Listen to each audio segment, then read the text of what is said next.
The letter sat on the table like a loaded gun. Eliza Bennett stared at it, her sister's laughter still ringing in her ears. They'd done it as a joke, signed her up as a mail-order bride to some rancher in godforsaken Wyoming. They expected silence, maybe mockery. Instead, he'd said yes. A stranger wanted her, plain, invisible Eliza, the daughter nobody looked at twice. Now she had 72 hours to decide. Stay in this house where she'd always be nothing, or step onto a train heading west into a life that terrified her. Some choices aren't choices at all. They're escapes. If you're watching this, follow Eliza's journey to the end. Hit that like button and comment what city you're watching from. I want to see how far this story travels. The Bennett farmhouse smelled like burned bread and disappointment. Eliza stood at the kitchen window, hands submerged in dishwater that had gone cold an hour ago, watching her sisters parade across the yard in their Sunday dresses. Caroline, the eldest, had her blonde hair pinned in those elaborate curls that took an hour to set. Margaret wore the blue silk that made her eyes look like summer sky. Even Ruth, barely 17, had that effortless grace that made men trip over their own boots at church socials. Then there was Eliza, 23 years old, brown hair that wouldn't hold a curl if her life depended on it. A face her mother once described as pleasant enough, in the same tone people used for overcooked vegetables. Not ugly, just unremarkable, forgettable. The kind of woman people's eyes slid past on their way to something prettier. "Eliza," her mother's voice cut through the kitchen. "Those dishes won't wash themselves." "Yes, ma'am." She scrubbed at a plate that was already clean, watching through the window as Caroline laughed at something their neighbor's son said. Watched him look at Caroline like she was something precious. Nobody had ever looked at Eliza that way. "She's wool gathering again." That was Margaret's voice, drifting in from the parlor. "Honestly, Mother, what are we going to do with her?" "Hush."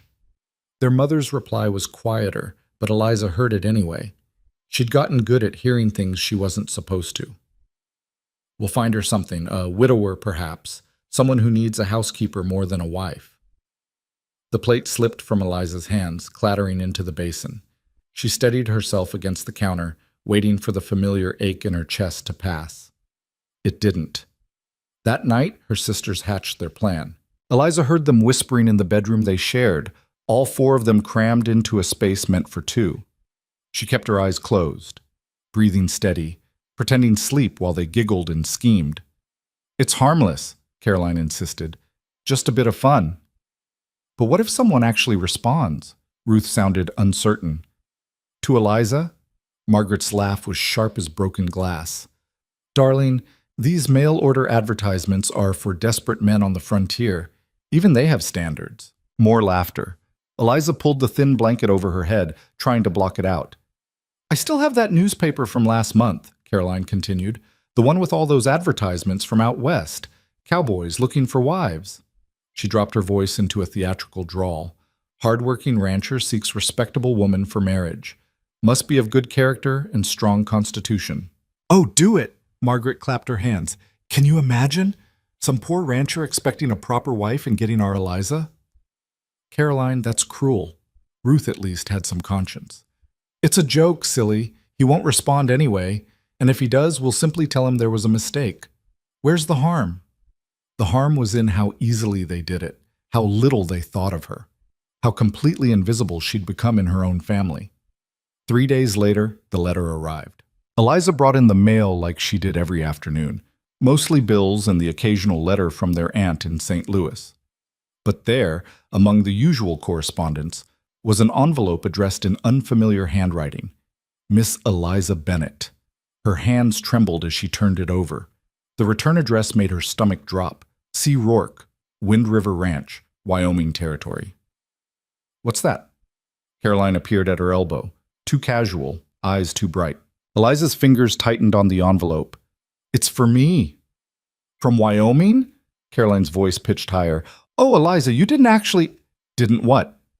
Their mother entered the hallway, Margaret and Ruth trailing behind. The whole family, suddenly very interested in Eliza's mail. "Nothing, Mother."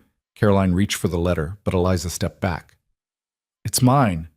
Her voice came out stronger than she expected. She took the letter to the only place she could be alone, the barn, up in the hayloft, where she used to hide as a child. Her hand shook so badly it took 3 tries to open the envelope. The letter inside was written on good paper, the handwriting clean and practical. Miss Bennet, I received your response to my advertisement. I'll be direct, as I expect you prefer the same. I'm 32 years old, owner of the Wind River Ranch in Wyoming Territory. I have a son, age 7. My wife died 3 years ago. I'm not looking for romance. I'm looking for someone capable and sensible to manage my household and help raise my boy. In return, I can offer security, a roof that doesn't leak, and treatment with respect and fairness. The work is hard. The winters are harsh. The nearest town is 12 miles, and it's not much to speak of. But the land is mine, the house is sound, and I pay my debts. If you're willing, I'll send money for the train fare. If you're not, I'll understand and wish you well. Respectfully, Caleb Rourke. Eliza read it 3 times. Then she sat in the hay-scented darkness and cried, not from sadness, but from the overwhelming shock of being seen, even by a stranger, even in such practical terms. Someone had said yes to her. Eliza, her mother's voice echoed across the yard. Where is that girl? She folded the letter carefully and tucked it into her apron pocket. Then she climbed down from the loft and walked back to the house where her sisters were waiting, their faces bright with barely suppressed glee. Well, Margaret demanded, what did it say? You already know what it said. Eliza met Caroline's eyes. Since you sent it, Caroline had the decency to flush. It was just a joke. Yes, I understand. Eliza walked past them into the kitchen. Her hands were still shaking, but her voice stayed steady. He said yes. Silence crashed through the room. What? Their mother's face went pale. The rancher. Mr. Rourke, he accepted my application. She almost laughed at the absurdity of it. He's offering marriage. Absolutely not. Her mother's voice cut like a knife. This has gone too far. Caroline, write to him immediately and explain the mistake. What mistake? The words came out of Eliza's mouth before she could stop them. Her mother blinked. What? What mistake should Caroline explain? Eliza's heart hammered against her ribs, but she kept talking. That her plain sister isn't worthy of even a practical arrangement with a stranger? Eliza, you can't possibly be considering… Why not? Something was cracking open inside her chest, something that had been locked down for 23 years. What exactly am I staying for? To wash dishes until my hands crack? To sleep in a crowded bedroom and listen to you discuss which widower might be desperate enough to take me? How dare you? Her mother's face flushed red. She's having hysterics, Margaret declared. Eliza, be sensible. I am being sensible. Eliza pulled the letter from her pocket, smoothed it on the table. Mr. Rourke is offering exactly what you've all said I should expect, a practical arrangement with someone who needs a housekeeper. The only difference is he's being honest about it. Caroline stepped forward, and for a moment something like guilt flickered across her face. Eliza, I'm sorry. We didn't think… No, you didn't. Eliza looked at her sisters, these beautiful, thoughtless girls who'd never known what it felt like to be invisible. But you've actually done me a favor. You can't go to Wyoming. Ruth's voice was small. You don't know anything about him. I know he was honest in his letter. I know he needs help. And I know… She stopped, swallowed hard. I know that staying here means becoming exactly what you all expect. The maiden aunt. The extra mouth to feed. The daughter nobody wanted. That's not true, her mother said, but the protest was weak. Isn't it? Eliza met her mother's eyes and saw the answer there. Write him back. Tell him I accept. Eliza, Mother, I'm 23 years old. I'm not asking your permission. The words felt strange in her mouth, like speaking a foreign language. I'm telling you my decision. She walked out of the kitchen before anyone could respond, her legs carrying her back to the barn, back to the hayloft, where she finally let herself fall apart. What had she just done? The question circled her mind for the next 3 weeks while preparations were made.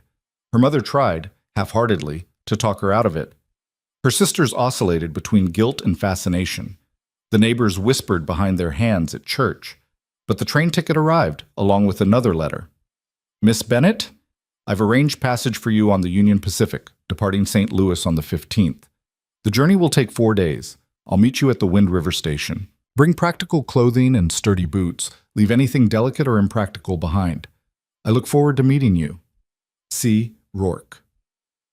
Eliza packed her trunk with shaking hands. She owned almost nothing of value. A few plain dresses, a winter coat that had been Ruth's before it got too worn, a book of poetry her father had given her before he died. She left her mother's pearl earrings, the ones she'd always hoped might be passed to her. They were meant for beautiful daughters. The morning she left, her family gathered on the porch. An awkward, silent assembly. "Write to us," her mother said finally. "Of course."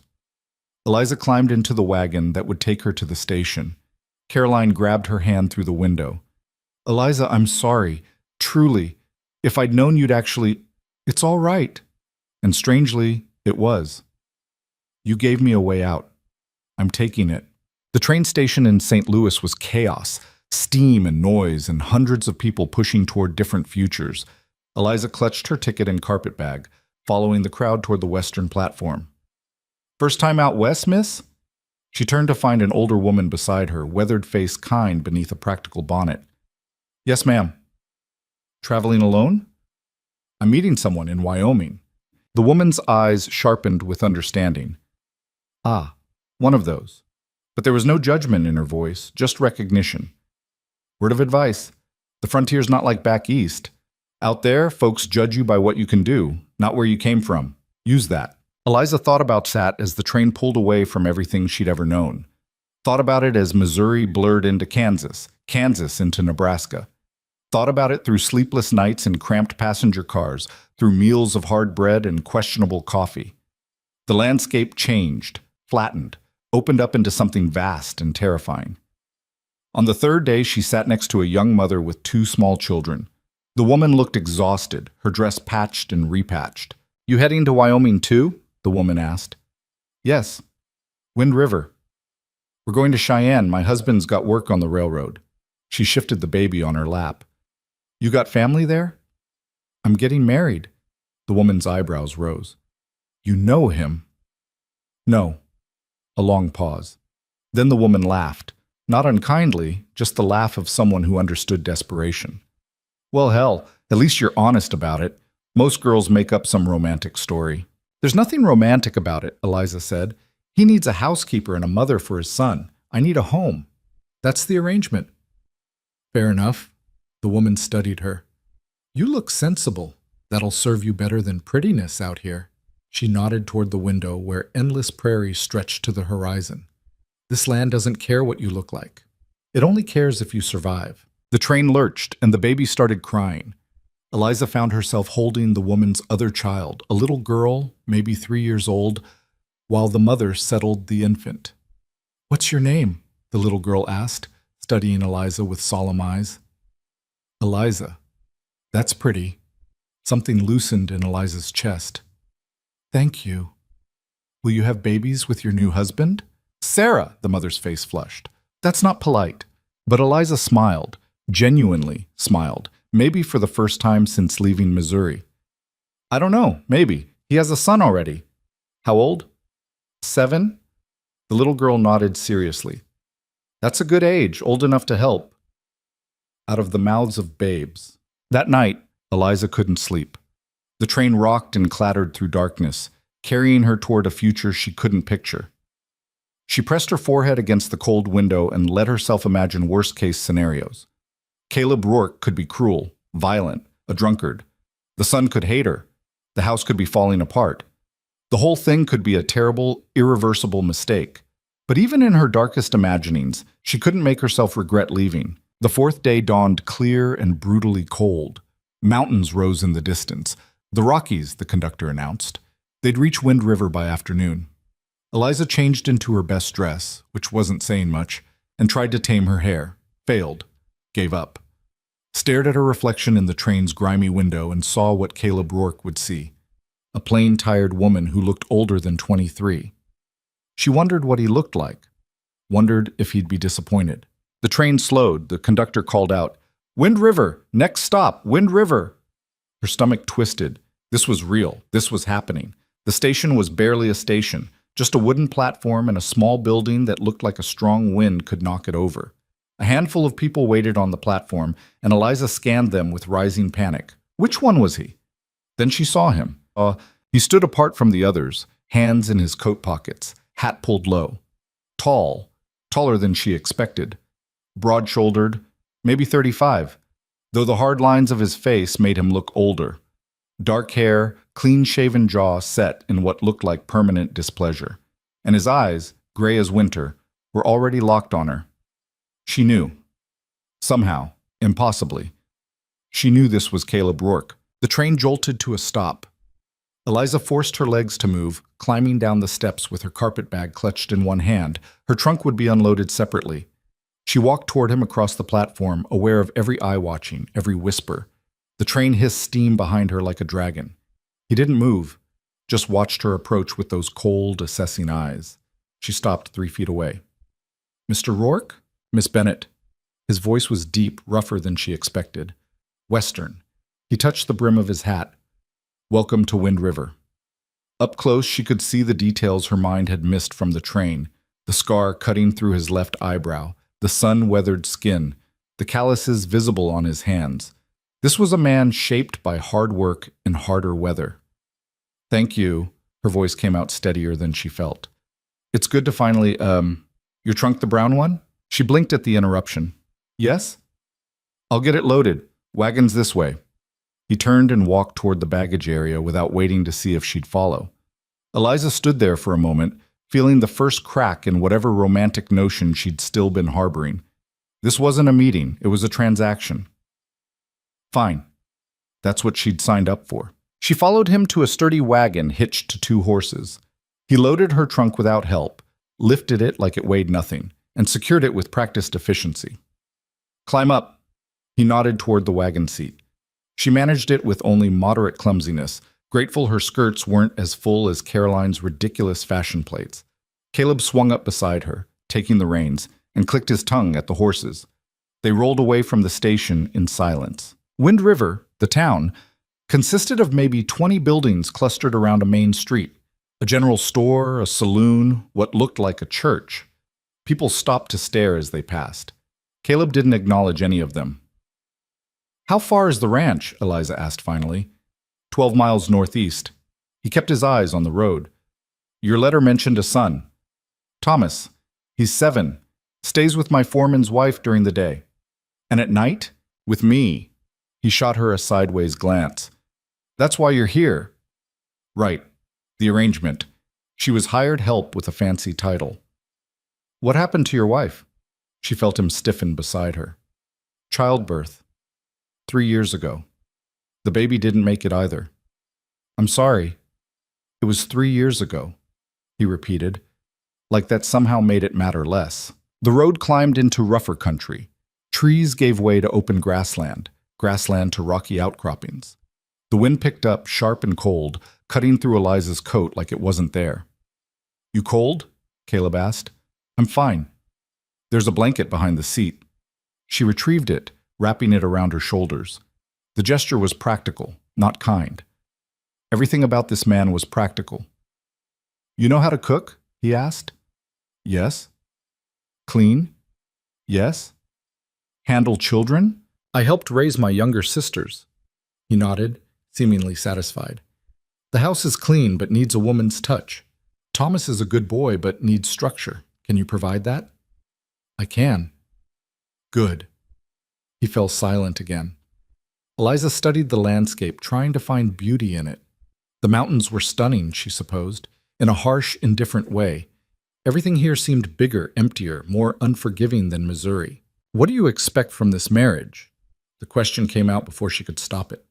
Caleb's jaw tightened. "I expect you to run my household, care for my son, and manage things so I can focus on the ranch. I expect honesty and hard work." "And what should I expect from you?" He looked at her then, really looked at her for the first time. Those gray eyes swept over her face, cataloging and dismissing in one glance. Food on the table, a roof that doesn't leak. No violence, no drinking, no mistreatment. Respect, as much as can be given. He paused. "And privacy, if you want it." Privacy. She understood what he meant. Separate bedrooms, a marriage in name only. Something in her chest twisted, though she couldn't say if it was relief or disappointment. That seems fair, she managed. Good. Another mile passed in silence. Why did you agree? Eliza asked suddenly. To me, I mean, there must have been other responses to your advertisement. His mouth quirked, not quite a smile, but close. There were. 17, in fact. Then why? Your letter was honest. He shrugged. The others were full of poetry and promises. Yours just said you could cook, clean, and handle ranch life. No false expectations. I didn't write that letter, Eliza admitted before she could think better of it. Caleb's head turned sharply. What? My sisters wrote it, as a joke. The whole story came tumbling out. Her family's cruel prank, their shock when he responded, her desperate decision to come anyway. When she finished, she braced for anger. Instead, Caleb laughed. It was a rusty sound, like he didn't use it often, but it was genuine. So you're here on a dare, he said. I'm here because I chose to be. Eliza met his eyes. Whatever their intentions were, this is my decision now. He studied her again, and this time she saw something shift in his expression. Not warmth exactly, but maybe respect. All right then. He turned back to the road. We'll make it work. The ranch appeared as they crested a hill, a sprawling operation of corrals, outbuildings, and a two-story house that looked solid and well-maintained. Cattle dotted the surrounding fields. Men worked in the distance, their shouts carrying on the wind. This is it, Caleb said. Wind River Ranch, 2,000 acres, 50 head of cattle, 8 hired hands. Eliza tried to process the scale of it. This wasn't a farm. This was an empire. A small figure burst from the house as they approached. A boy with dark hair and his father's gray eyes, sprinting toward the wagon. Pa! Caleb's entire demeanor changed. His face softened, his posture relaxed. Hey, Tom.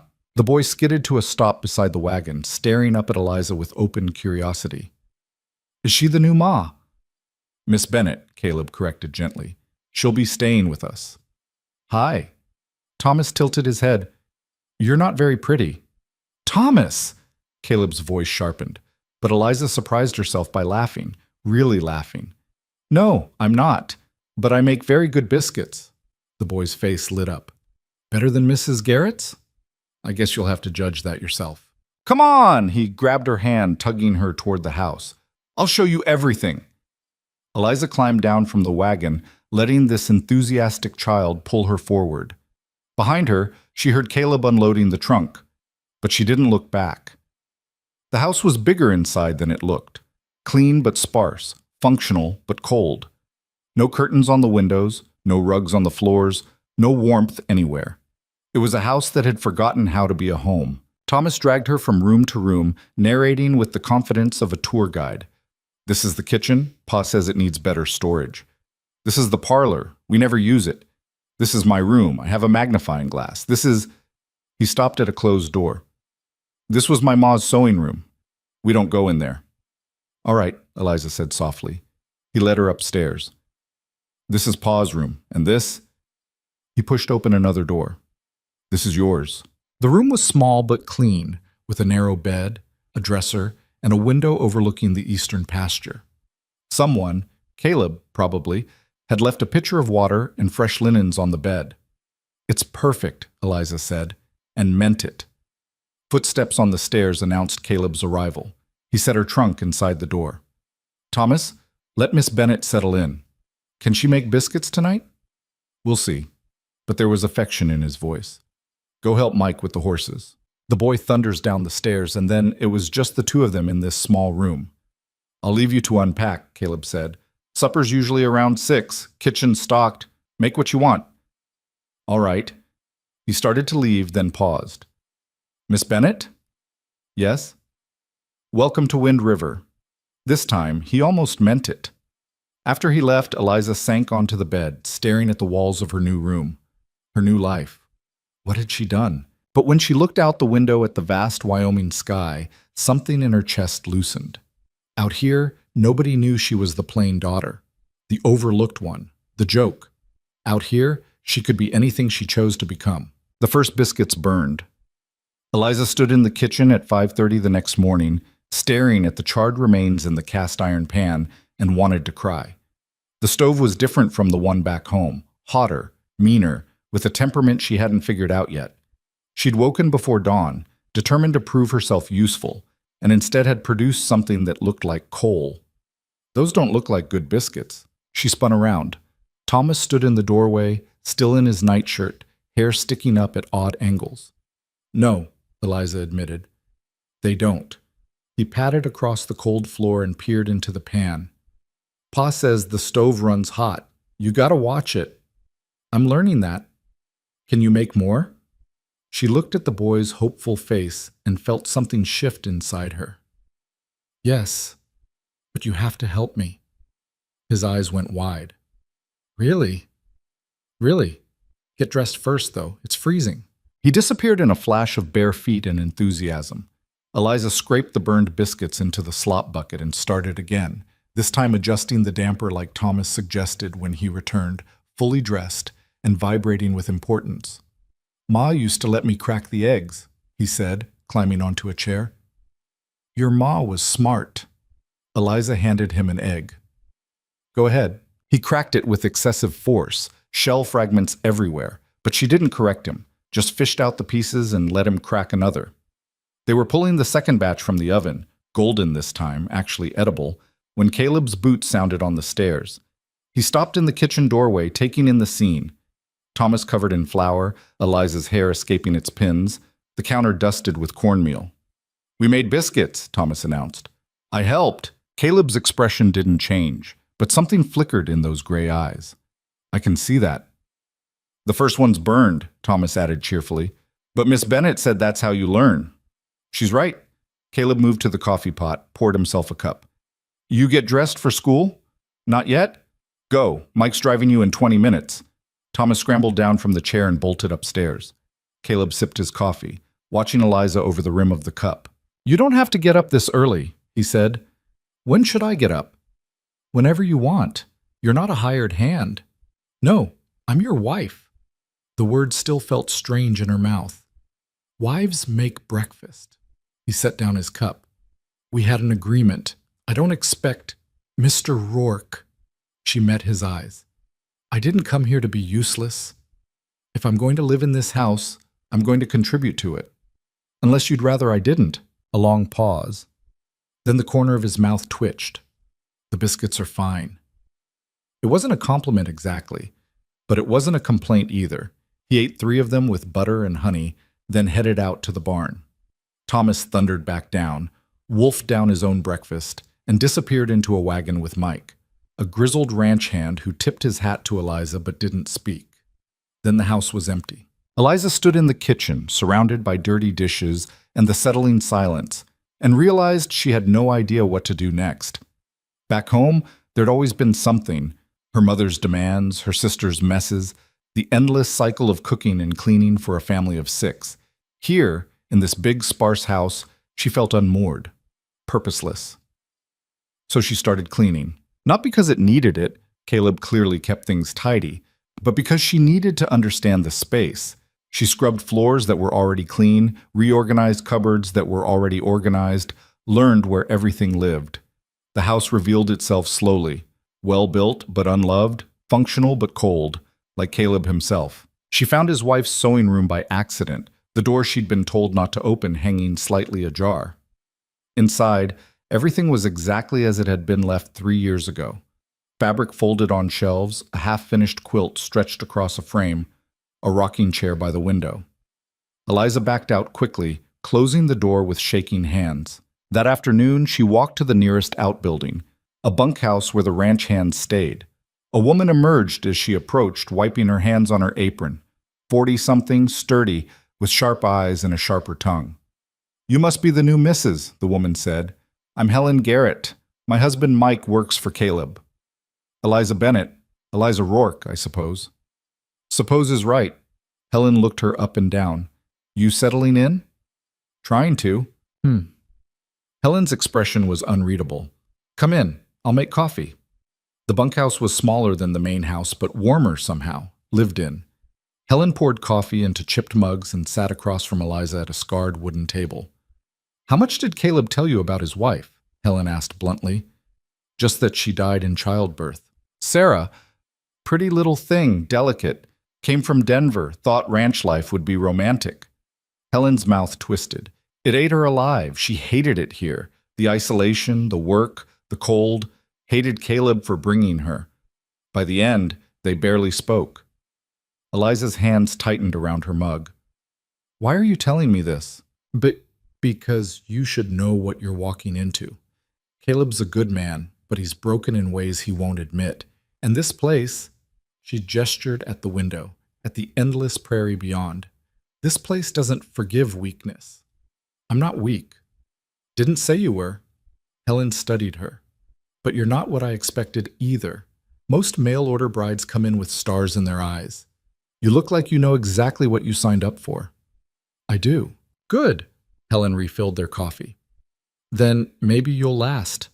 It wasn't exactly encouragement, but it was honest. Eliza appreciated that. Over the next week, she learned the rhythms of the ranch. Caleb left before dawn, worked until dark, came home exhausted and silent. Thomas attended school in town 3 days a week, spent the other days underfoot, full of questions and energy. The ranch hands kept their distance, watching her with barely concealed skepticism. She cooked meals that Caleb ate without comment. She cleaned rooms that didn't need cleaning. She tried to talk to Thomas about his schoolwork and got one-word answers. Everything felt provisional, temporary, like she was playing house in someone else's life. Then the first test came. She was hanging laundry on the line behind the house, sheets that fought her in the wind, snapping like sails, when she heard shouting from the barn. Male voices, angry. Eliza dropped the sheet and ran. Inside the barn, 2 ranch hands faced off, both red-faced and bristling. One was Mike's son, barely 20. The other was older, Mexican, with scarred knuckles and murder in his eyes. "Say it again," the older man growled. "Say it to my face." "I said you're doing it wrong." The punch came fast. The younger man went down hard, blood spurting from his nose. The Mexican advanced, fists raised. "Stop!" Eliza's voice cracked like a whip. Both men froze, turning to stare at her. Mrs. Rourke. The Mexican, his name was Javier, she remembered, straightened. "This doesn't concern you. You're fighting in my husband's barn. It concerns me."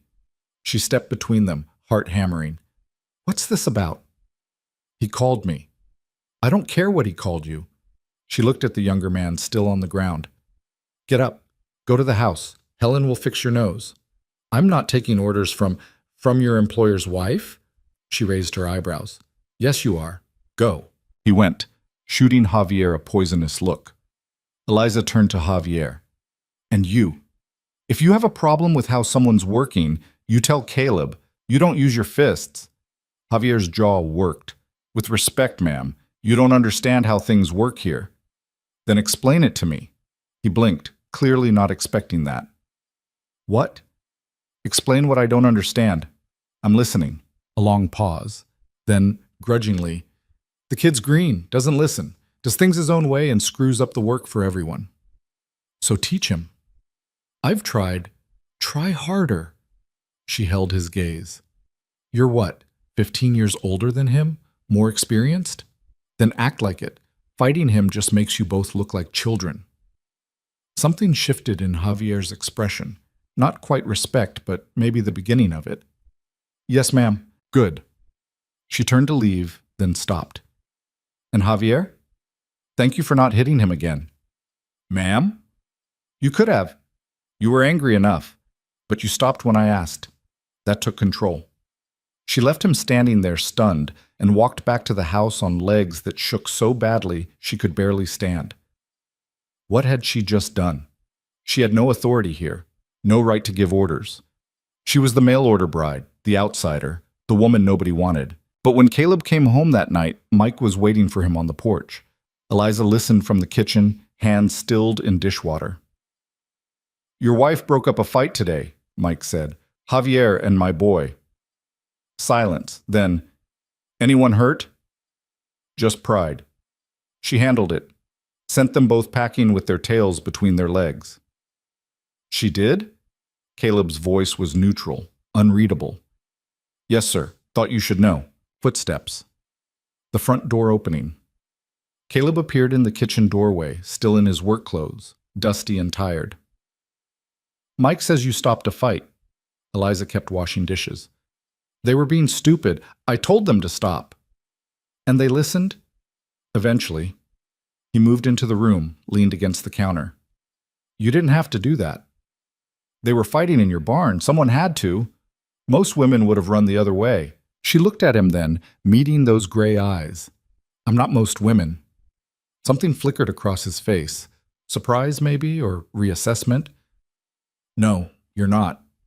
He left without saying more, but that night at dinner, he asked her opinion on which fields to plant for winter wheat. It was a small thing, easily missed, but Eliza noticed. The next day, Javier tipped his hat when he saw her.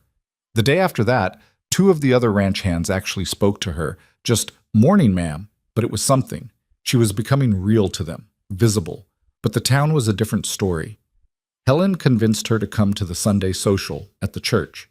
You need to meet people, she insisted, despite Eliza's protests. So Eliza wore her best dress, which still wasn't very good, and let Caleb drive her and Thomas into Wind River. The church was a simple building, white-painted and earnest. Inside, it was packed with people who all turned to stare when Eliza entered. That's her, someone whispered. The mail-order bride. Poor thing, plain as flour. I heard she answered an advertisement, desperate. Eliza kept her chin up, following Helen to a pew. Caleb sat on her other side, Thomas between them, seemingly oblivious to the whispers. After the service, the women descended. Mrs. Rourke! A blonde woman in an elaborate hat smiled with too many teeth. I'm Mrs. Patterson. Welcome to Wind River. Thank you. It must be quite an adjustment coming from, where was it? Missouri. Oh, Missouri. Like it was another planet. Well, Wyoming is certainly different, rougher. Not everyone adapts. Her eyes swept over Eliza's plain dress, her work-roughened hands. But I'm sure you'll do your best. Other women clustered around, all false smiles and sharp eyes. They asked invasive questions wrapped in politeness. How did she meet Caleb? Was she close to her family? Did she have much experience with children? Eliza answered with the minimum required, feeling herself shrinking under their scrutiny. This was worse than her sister's mockery. At least that had been honest cruelty. This was death by 1,000 cuts, each one delivered with a smile. I think it's wonderful, a young woman said brightly. How brave of you to come all this way for a stranger, very practical. The word landed like a slap. Practical. Not romantic, not desirable, just practical. Eliza excused herself and escaped to the yard where Thomas was playing with other children. She stood in the cold air, trying to breathe through the tightness in her chest. They're all terrible. She turned. A woman stood there, older than Eliza, maybe 40, with graying hair and kind eyes.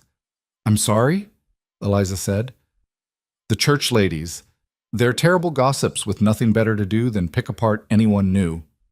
The woman held out her hand. I'm Dr. Margaret Chen. I run the medical practice here. You're a doctor. Surprised? Dr. Chen smiled. Most people are. Chinese woman doctor in Wyoming. I'm the town scandal. Or I was until you showed up. Despite everything, Eliza laughed. I'm Eliza. I know. And I know what they're saying about you. Dr. Chen's expression sobered. Ignore them. Half of them married for money, the other half for land. At least you're honest about your arrangement. Does everyone know? It's a small town. Everyone knows everything. Dr. Chen gestured toward the church. But here's what they don't know, whether you'll last. Sarah didn't. She withered here like a hothouse flower in frost. They're all waiting to see if you'll do the same. I won't. Good. Dr. Chen studied her. You know what I think? I think you're tougher than you look, and this town needs more tough women. It was the first genuine kindness anyone had shown her since Helen's brutal honesty. Eliza felt something loosen in her chest. Thank you. Don't thank me yet. Come by the practice sometime. I could use help with record keeping, and you look like you can read. I can. Then we'll talk. Dr. Chen headed back toward the church, then paused. And Eliza? That dress doesn't do you any favors. Come by my house tomorrow. I have some things that might fit better. She was gone before Eliza could respond. The ride home was quiet. Thomas chattered about his friends, Caleb drove in silence, and Eliza stared at the passing landscape, processing. They were unkind, Caleb said suddenly. Eliza looked at him, surprised. What? The women at church. I saw their faces. His jaw was tight. They were unkind. It's fine. It's not. He clicked his tongue at the horses. Sarah used to come home from those socials in tears. They made her feel small. I'm not Sarah. No. He glanced at her. You're not. They didn't speak again until they reached the ranch. But when Eliza climbed down from the wagon, Caleb caught her arm. What you did yesterday? With Javier and the kid. He cleared his throat. That was good. Smart. The men respect that. Thank you. I mean it. His hand dropped. You're doing well here. Better than, well, you're doing well. It wasn't poetry, but coming from Caleb Rourke, it felt like a victory. That night, after Thomas was in bed, Eliza sat in the kitchen darning socks by lamplight. Caleb came in, poured himself coffee, and sat across from her. Can I ask you something? He said. Of course. Why did you really come here? She set down the sock. I told you, my sisters. I know what your sisters did. I'm asking why you said yes. He leaned forward. You could have refused. Could have stayed in Missouri. Found someone local eventually. Why get on a train to nowhere for a man you'd never met? Eliza thought about lying, making it sound noble or romantic. But Caleb deserved honesty. Because in Missouri, I was invisible, she said quietly. I was the plain daughter, the extra mouth, the one nobody wanted. Every day reminded me of what I wasn't, pretty enough, charming enough, worth enough. She met his eyes. Your letter offered me something different, not love or romance, but a chance to be useful, needed, to build something instead of just existing in someone else's shadow. Caleb was quiet for a long time, then, I understand that. Do you? Sarah married me because I had land, status. She thought ranch life would be adventurous. His voice went flat. She was wrong, and when she realized it, she hated me for it, hated this place. By the end, we were strangers living in the same house. I'm sorry. Don't be. It's over. He stood, carried his cup to the sink, but I won't make that mistake again. I won't pretend this is something it's not. I'm not asking you to. He nodded, started to leave, then turned back. For what it's worth, you're not invisible here. The words settled around her like a blanket. Over the following weeks, Eliza found her footing. She learned to manage the stove's moods, to predict Thomas's questions, to read the subtle shifts in Caleb's expression that meant he'd had a hard day. She helped Dr. Chen with medical records twice a week, earning both money and friendship. She started making small changes to the house, curtains for the kitchen, a rug in the parlor, a shelf for Thomas's growing collection of rocks and feathers. The ranch hand stopped treating her like a ghost. Mike's wife taught her to shoot. Every ranch woman needs to know, Helen insisted. Javier showed her how to doctor a sick calf. Even the Mexican cook, Maria, started leaving recipe cards for her to try. But Caleb remained distant. He was never unkind, never dismissive. But there was a wall around him that Eliza couldn't breach. They ate meals together, discussed Thomas's schooling, coordinated household needs, but they never talked about anything real, never touched, except by accident. At night, Eliza lay in her narrow bed and listened to him move around in his room across the hall. So close, so unreachable. She told herself it didn't matter. This was the arrangement, but some treacherous part of her heart wanted more. Then November came, and with it, the first real cold. Eliza woke one morning to frost thick on the windows and Thomas's excited shouts. Snow? Miss Eliza, it's snowing! She wrapped a shawl around her shoulders and looked out. The world had transformed overnight, white and clean and brutally beautiful. Get dressed warm, she called to Thomas. Extra socks. By the time she made it downstairs, Caleb was already bringing in extra firewood. Storm's coming, he said. Real one. Mike heard it from the telegraph operator in town. How bad? Bad enough. We're moving the cattle to the near pastures, securing the outbuildings. You should stock up. Food, water, medical supplies. We might be stuck inside for days. Eliza spent the morning preparing. She baked bread, made stew, filled every container with water. Helen came by with extra blankets and advice. "Keep the fires going," she said. "And if the wind gets too bad, don't go outside. People get lost 20 feet from their own doors in whiteouts." "Is it really that dangerous?" Helen's expression was grim. Last year, the Pattersons' youngest son went to check on the chickens during a storm. They found him 3 days later, frozen to death 50 yards from the coop. So yes, it's that dangerous. The storm hit at dusk. 1 minute, snow was falling gently. The next, the wind rose to a scream and the world disappeared into white chaos. Eliza stood at the window, watching the barn vanish behind sheets of snow. "Is Pa coming back?" Thomas's voice was small. "Of course he is." But Eliza's heart hammered. Caleb and the ranch hands were still out there, somewhere, bringing in the last of the livestock. An hour passed. Then 2. Thomas fell asleep on the sofa, wrapped in blankets. Eliza kept the fire burning, the coffee hot, her eyes on the door. Finally, it burst open. Caleb stumbled in, followed by Javier and Mike, all 3 of them crusted with ice and snow. "Everyone's accounted for," Caleb said, his voice rough. "Stock's secured. We're set." Eliza helped them out of their frozen coats, poured hot coffee, brought the stew she'd kept warming. The men ate in exhausted silence. Then Mike and Javier headed to the bunkhouse. Caleb sat by the fire, thawing out, while Eliza checked on Thomas. "He was worried," she said quietly, sitting across from Caleb. "I know." Caleb's hands were wrapped around his coffee cup, shaking slightly. "I tried to get back sooner. You're here now. That's what matters." He looked at her then, really looked, like he was seeing something new. "You were worried too." It wasn't a question. "Yes," Eliza admitted.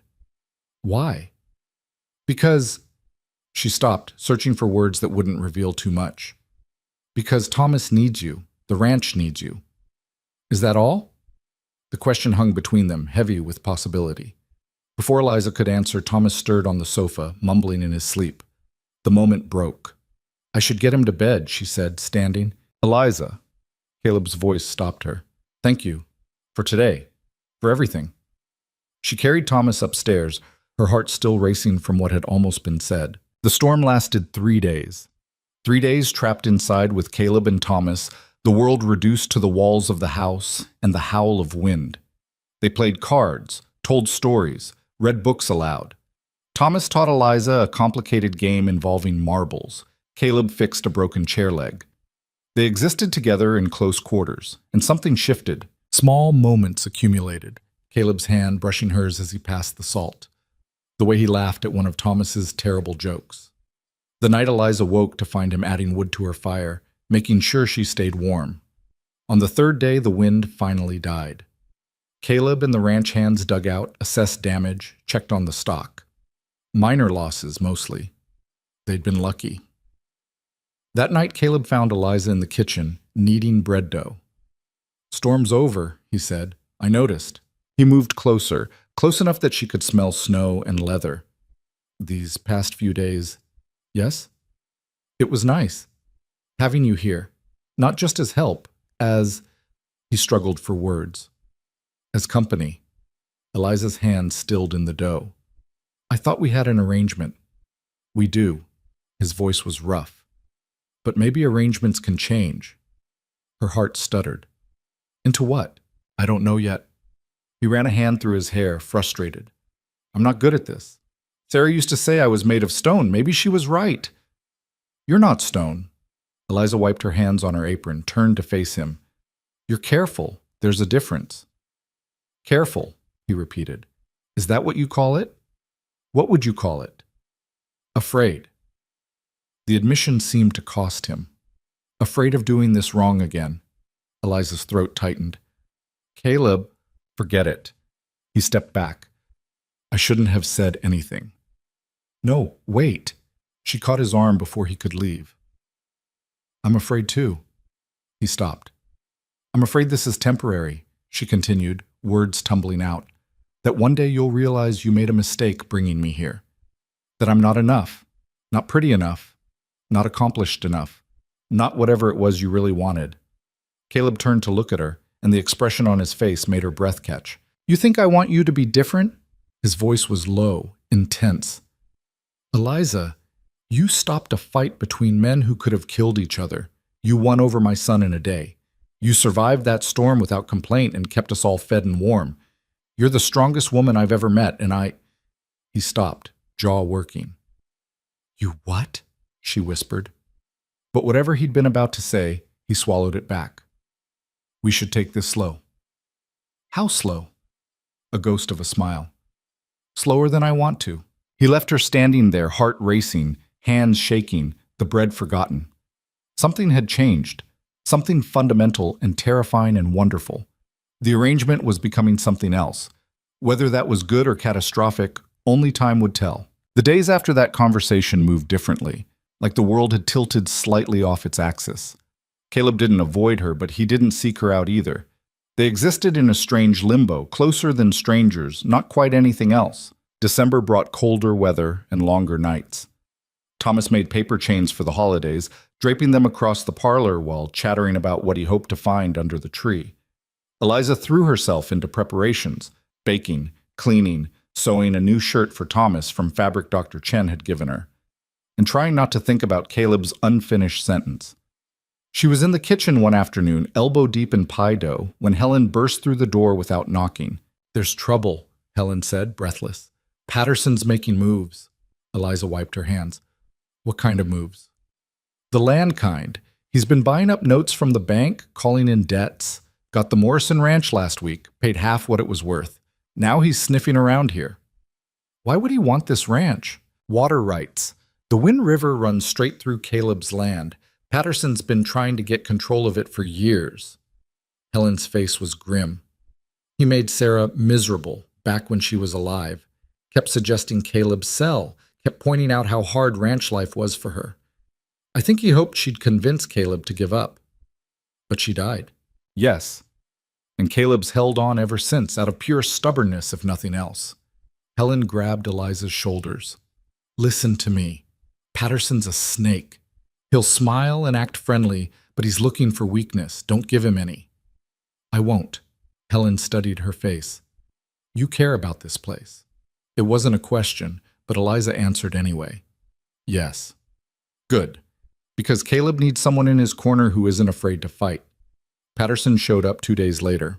Eliza was hanging laundry when she heard the horse, a fine black gelding that probably cost more than her entire wardrobe. The rider was equally fine, tall, silver-haired, dressed like he was attending a gentleman's club instead of visiting a working ranch. Mrs. Rourke. His smile was all teeth.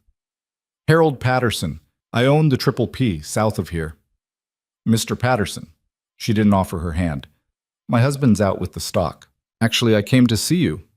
He dismounted, moving closer. I wanted to welcome you properly to the territory. My wife was quite taken with you at church.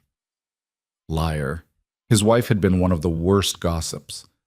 That's kind, Eliza said neutrally. I also wanted to express my condolences about your situation. Her hand stilled on the clothesline. My situation? Coming all this way only to find yourself on a struggling ranch with a difficult man. His voice dripped false sympathy. It can't be easy. The ranch isn't struggling, isn't it? Patterson's smile sharpened. Caleb lost 12 head last winter. His water rights are being contested by the Simmons family. And between you and me, the bank's getting nervous about his loans. I don't discuss my husband's business with strangers. Of course not. But as a friend, and I hope we can be friends, Mrs. Rourke, I feel obligated to mention that I'd be happy to make Caleb a fair offer. Take this burden off his shoulders. Give him a chance to start fresh somewhere easier. There it was, the real reason for his visit. This ranch isn't for sale, Eliza said. Everything's for sale at the right price. Patterson moved closer, and she smelled expensive cologne mixed with something rotten underneath. A woman like you, educated, sensible, must see how precarious your position is here. One bad winter and you could lose everything. Whereas if Caleb sold to me, you'd have security, maybe even enough to return to civilization. I am civilized, Mr. Patterson, and I'm exactly where I want to be. His expression flickered. Just for a second, the mask slipped, and she saw cold calculation underneath. Then the smile returned. Of course. I meant no offense. He tipped his hat. But the offer stands. When things get difficult, and they will, remember that you have options. He rode off, leaving Eliza standing in the cold yard with her heart hammering. When Caleb came home that night, she told him everything. He listened without interrupting, his face getting harder with each word. When she finished, he was quiet for a long time. He's right about some of it, Caleb said finally. The water rights are being contested.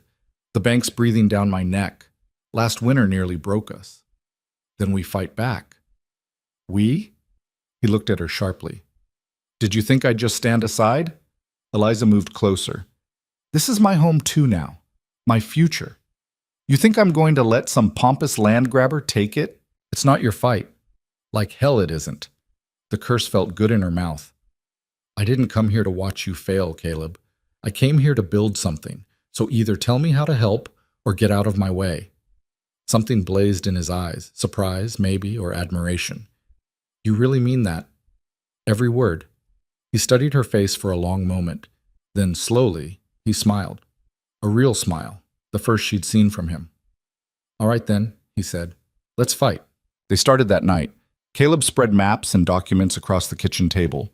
Deeds, water rights claims, loan papers. Eliza had never seen anything like it, but she was good with numbers and better with logic. The Simmons claim is based on an old survey, Caleb explained. They say the river's natural course puts it on their land, not mine. But that survey's from 1867, before the channel shifted. Can we prove when it shifted? Maybe, if we can find documentation. What about witnesses? Anyone who's lived here long enough to remember?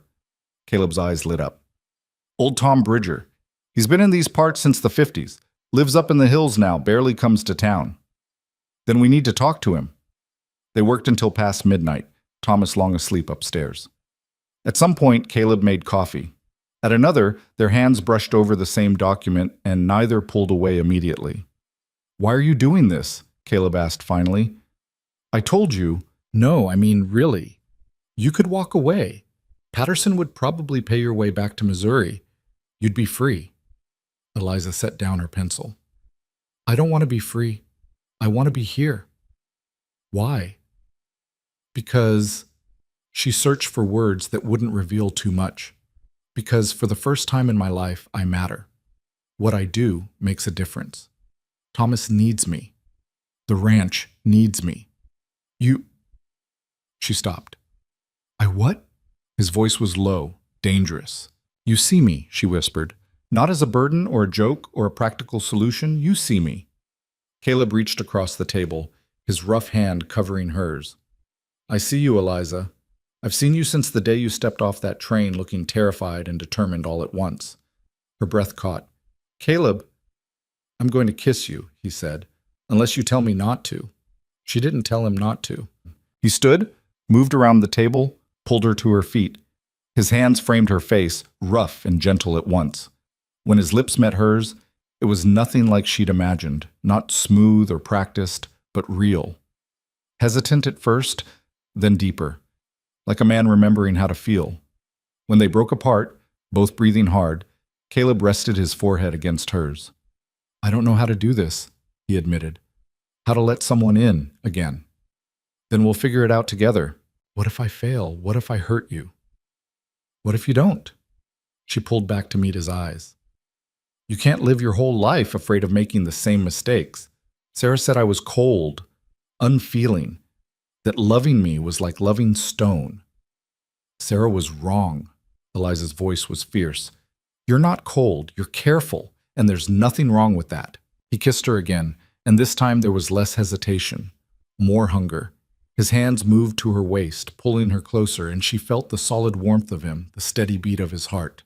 A floorboard creaked upstairs. They broke apart, both flushed and breathless. Thomas, Caleb said, we should... Yes, but he didn't let go of her hand. Tomorrow, we'll ride up to see old Tom. Together. Together, Eliza agreed. That night, lying in her bed, she couldn't stop smiling. Something had shifted. Not completely, not perfectly, but undeniably. The wall between them had cracked. The next morning, they left Thomas with Helen and rode into the hills. The terrain got rougher as they climbed, pine trees giving way to scrub brush and exposed rock. Caleb led the way, occasionally pointing out landmarks. "You handle a horse well," he observed. "Helen taught me. Said every ranch woman needs to ride." "Helen's right about most things." He glanced back at her. "How are you doing? It's a hard ride." "I'm fine."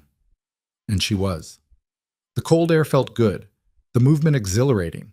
This was so far from Missouri it might as well be another world. They found Old Tom's cabin in a protected valley, smoke rising from the chimney. The man who emerged was ancient, weathered like old leather, with sharp eyes that missed nothing. "Caleb Rourke," Tom said, "and you brought company." "My wife, Eliza." "Wife?" Tom's eyebrows rose. "Heard you got married. Didn't believe it." He studied Eliza. "You're not Sarah." "No, sir." "Good. That girl was pretty but useless. You look like you might survive a Wyoming winter." He gestured to the cabin. "Come in. Tell me why you're really here." Inside, over bitter coffee, Caleb explained about the Simmons claim and Patterson's circling. Tom listened, nodding occasionally. "The Simmons are fools. That river's been on your land for 30 years at least. I remember when it shifted. Big storm in '56 changed the whole drainage. Before that, it ran south through what's now Patterson's property." "Can you testify to that?" Eliza asked. "In court? Against the Simmons and Patterson both?" Tom laughed. "Girl, I'd be dead before the trial ended. Those men don't play fair." "Then we need documentation," Caleb said. "Old surveys, maps, anything." "There might be something." Tom stood, moving to a battered trunk in the corner. "I did some surveying work back then, kept copies." He rummaged through papers yellow with age. "Here, map from 1855 showing the original river course. And here, notes from the Army Corps about the flood damage in '56. Eliza's heart leaped. "This is perfect. If it holds up in court." Tom handed over the documents. "But you're fighting powerful men, Caleb, Patterson especially. He doesn't like losing." "Let him not like it," Caleb said grimly. "I'm not giving up my land." They rode back as dusk was falling, the documents safely wrapped in oilcloth. Eliza's mind was already working through the next steps, filing the evidence, finding a lawyer, building their case. "You're good at this," Caleb said suddenly. "At what?" "Strategy, problem solving. Sarah used to panic when things got difficult. You get focused." "Panic doesn't help anything." "No." He slowed his horse, waiting for her to draw alongside. "Eliza, about last night, don't." She cut him off, then softened her voice. "Don't apologize or take it back, please." "I wasn't going to." His eyes found hers. "I was going to say we should probably talk about what happens next." "What do you want to happen?" "I want—" He stopped, jaw working. "I want things I didn't think I'd want again. Things that scare the hell out of me." "Like what?" "Like waking up next to someone who gives a damn if I come home. Like having a real partner instead of a housekeeper with a fancy title. Like—" He swallowed hard. "Like being loved again." Eliza's throat tightened. "Caleb, I'm not good at this," he continued roughly. "I'm going to mess up, say the wrong thing, shut down when I should open up. But I'm trying, Eliza. For the first time in 3 years, I'm actually trying." She reached across the space between their horses, found his hand. "Then we're both trying. That's enough."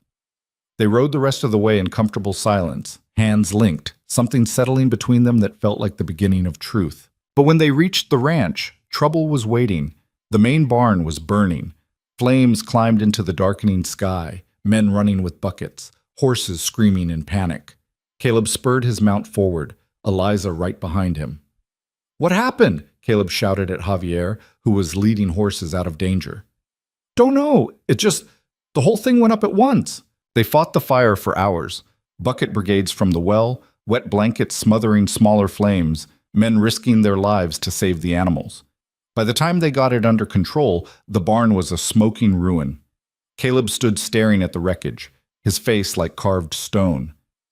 "Could have been an accident," Mike said quietly. "Lantern knocked over, maybe." "Or it could have been Patterson," Javier added, "sending a message." "You have proof?" Caleb's voice was dangerous. "No, but—" "Then we don't make accusations." Caleb turned away. "Salvage what you can. We'll rebuild." The men dispersed slowly. Eliza approached Caleb, who stood with his back to her, shoulders rigid. "Talk to me," she said softly. "Nothing to talk about." Caleb, "I said there's nothing to talk about." He spun to face her, and she saw the fury in his eyes, and beneath it, fear. "This is what I was trying to tell you. This is what happens when you fight men like Patterson. They don't just beat you in court, they destroy everything you've built. You don't know it was him. Who else would it be? It could have been an accident. Don't be naive." His voice cut like a knife. "Nothing out here is an accident. Everything has a cost." She stepped closer, refusing to back down. "Then we pay the cost. We rebuild. We fight harder. You should leave." The words came out flat, final. "Before this gets worse." Eliza felt like she'd been slapped. "What?" "You heard me. Pack your things. I'll pay your way back to Missouri. Patterson was right. You deserve better than this." "Don't you dare." Her voice shook with anger. "Don't you dare make this decision for me. I'm trying to protect you. I don't need protection. I need you to stop running away." She grabbed his arm, forcing him to look at her. "Something bad happened. Fine. We deal with it. But you don't get to push me away because you're scared." "I'm not scared. You're terrified." Her voice gentled. "You're terrified that if you let yourself care about me, you'll lose me like you lost Sarah. But Caleb, I'm not her. I'm not fragile. I'm not going to break." "You don't know that. Neither do you." She moved closer, close enough to feel his breath. "But we won't find out if you keep pushing me away." His hands came up, gripping her arms. "What if I can't do this? What if I let you down? Then you let me down, and we figure it out together." She reached up, touching his face. "Stop trying to protect me from life, Caleb. I chose this. I chose you. Stop fighting me on it, Eon." Something cracked in his expression. He pulled her against him, burying his face in her hair, and she felt him shake. "I can't lose you," he whispered. "I can't go through that again." "You won't." She held him tight. "I'm not going anywhere." They stood there in the wreckage, holding each other while smoke drifted around them, and Eliza felt something fundamental shift. This wasn't just attraction anymore. This was deeper, more complicated, more real. When they finally pulled apart, Caleb's eyes were wet. "I'm sorry," he said, "for trying to push you away. Don't do it again." "I'll try." He managed a weak smile. "No promises." "Good enough." They walked back to the house together, and for the first time, Caleb took her hand in full view of the ranch hands. A statement, a claim, a choice. Inside, Thomas was waiting up, tear-stained and terrified. "Pa, I saw the fire. Is everyone okay?" "Everyone's fine." Caleb knelt down, pulling his son into a hug. "The barn's gone, but we're all safe." "Was it bad men? Like in the stories?" Caleb glanced at Eliza over Thomas's head. "We don't know yet, but it doesn't matter. We're going to be fine." "Because Miss Eliza's here now?" "Yeah." Caleb's voice was rough. "Because she's here now." That night, after Thomas was asleep, Caleb knocked on Eliza's bedroom door. "Can I come in?" She opened it, still dressed, knowing she wouldn't sleep. "Of course." He stepped inside, closed the door behind him. "I need to tell you something." "All right. Sarah and we got married too young. I was 24, she was 19, pretty and sweet and completely unprepared for ranch life." He sat on the edge of her bed, staring at his hands. She tried, at first, but she hated it. Hated the isolation, the work, the endless cold.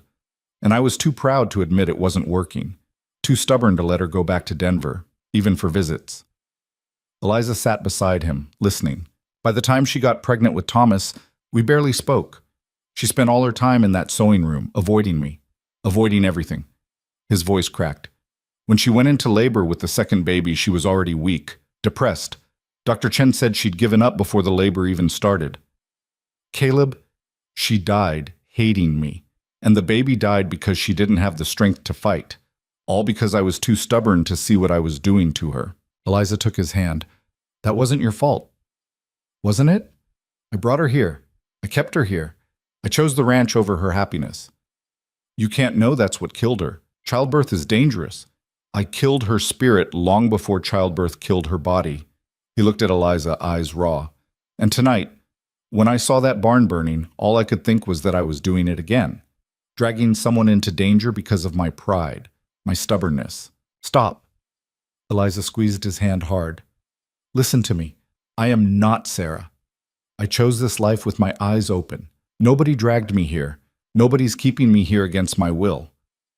This is my choice, Caleb. Mine. But if something happens to you, then something happens. That's life. She turned to face him fully. You can't control everything. You can't prevent every bad thing. All you can do is be honest with me, trust me to make my own decisions, and fight beside me when things get hard. He was quiet for a long time. Then, I don't deserve you. Probably not. She smiled. But you're stuck with me anyway. He kissed her then, desperate and grateful and full of everything he couldn't say. She kissed him back, pouring all her own fears and hopes into it. When they broke apart, both breathing hard, his forehead rested against hers. Stay with me tonight, he whispered. Just stay. She did. They lay together on her narrow bed, fully clothed, arms around each other, talking until dawn, about Sarah and the ranch, about Eliza's family and Missouri, about Thomas and the future, and whether they had any chance of beating Patterson. Somewhere around 3 a.m, Caleb said, I think I'm falling in love with you. Eliza's heart stopped. You think? I'm terrified to say it for certain. Like if I admit it out loud, something will take you away. Nothing's taking me away. She pressed closer. And for what it's worth, I'm falling too. His arms tightened around her. God help us both. No. She smiled against his chest. We help each other. That's how this works. When morning came, they were still tangled together, both exhausted and somehow more rested than they'd been in years. The sound of Thomas's feet on the stairs made them spring apart, laughing like guilty children. I should... Caleb gestured at the door. Yes? But Eliza caught his hand before he could leave. Tonight? Tonight, he promised.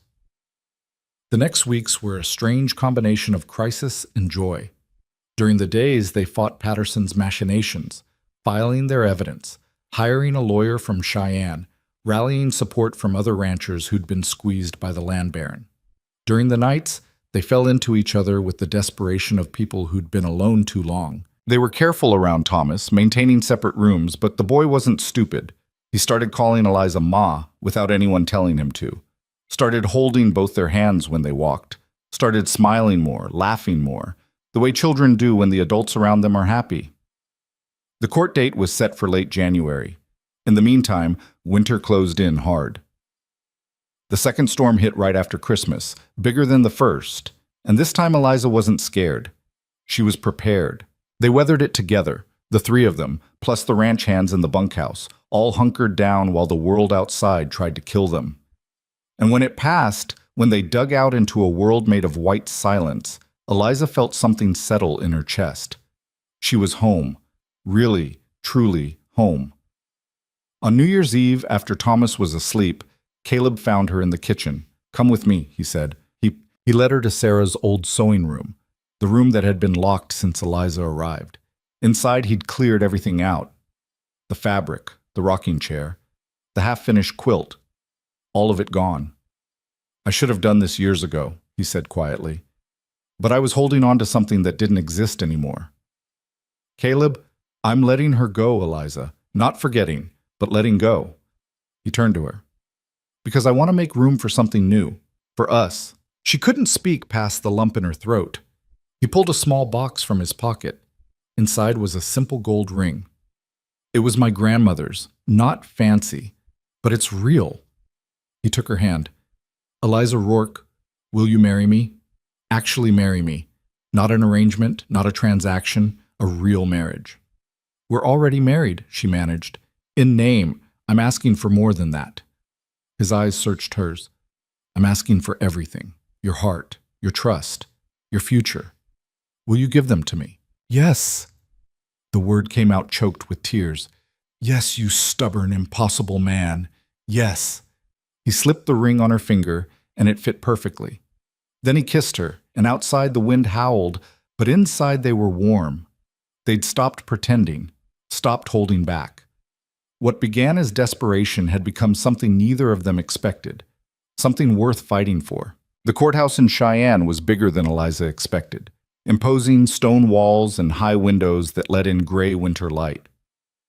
She sat in the gallery beside Helen, hands folded in her lap, watching Caleb confer with their lawyer at the front table. Patterson sat across the aisle, flanked by two attorneys in expensive suits, looking supremely confident. "He thinks he's already won," Helen whispered. "Let him think that," Eliza replied. The judge entered, a stern woman in her 60s named Morrison, and the room fell silent. Eliza had done her research.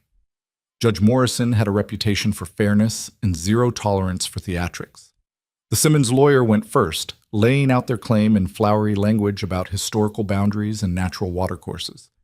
He produced their 1867 survey, speaking with the confidence of someone who believed maps didn't lie. Then it was their turn.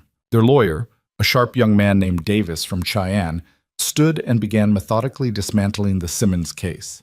He presented Old Tom's maps showing the river's original course, the Army Corps documentation of the 1856 flood, and testimony from 3 other longtime residents who corroborated the timeline.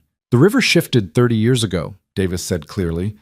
"The Simmons claim is based on outdated information. The current channel has run through the Rourke property for 3 decades. That makes it legally his."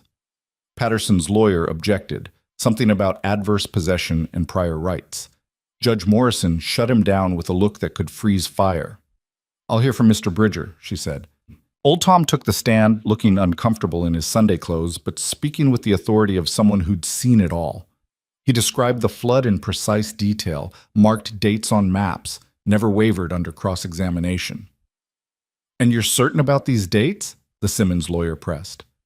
"Son, I was surveying this territory before you were born. I'm certain." A ripple of laughter ran through the gallery. Judge Morrison's mouth twitched. When Tom stepped down, Eliza caught Caleb's eye.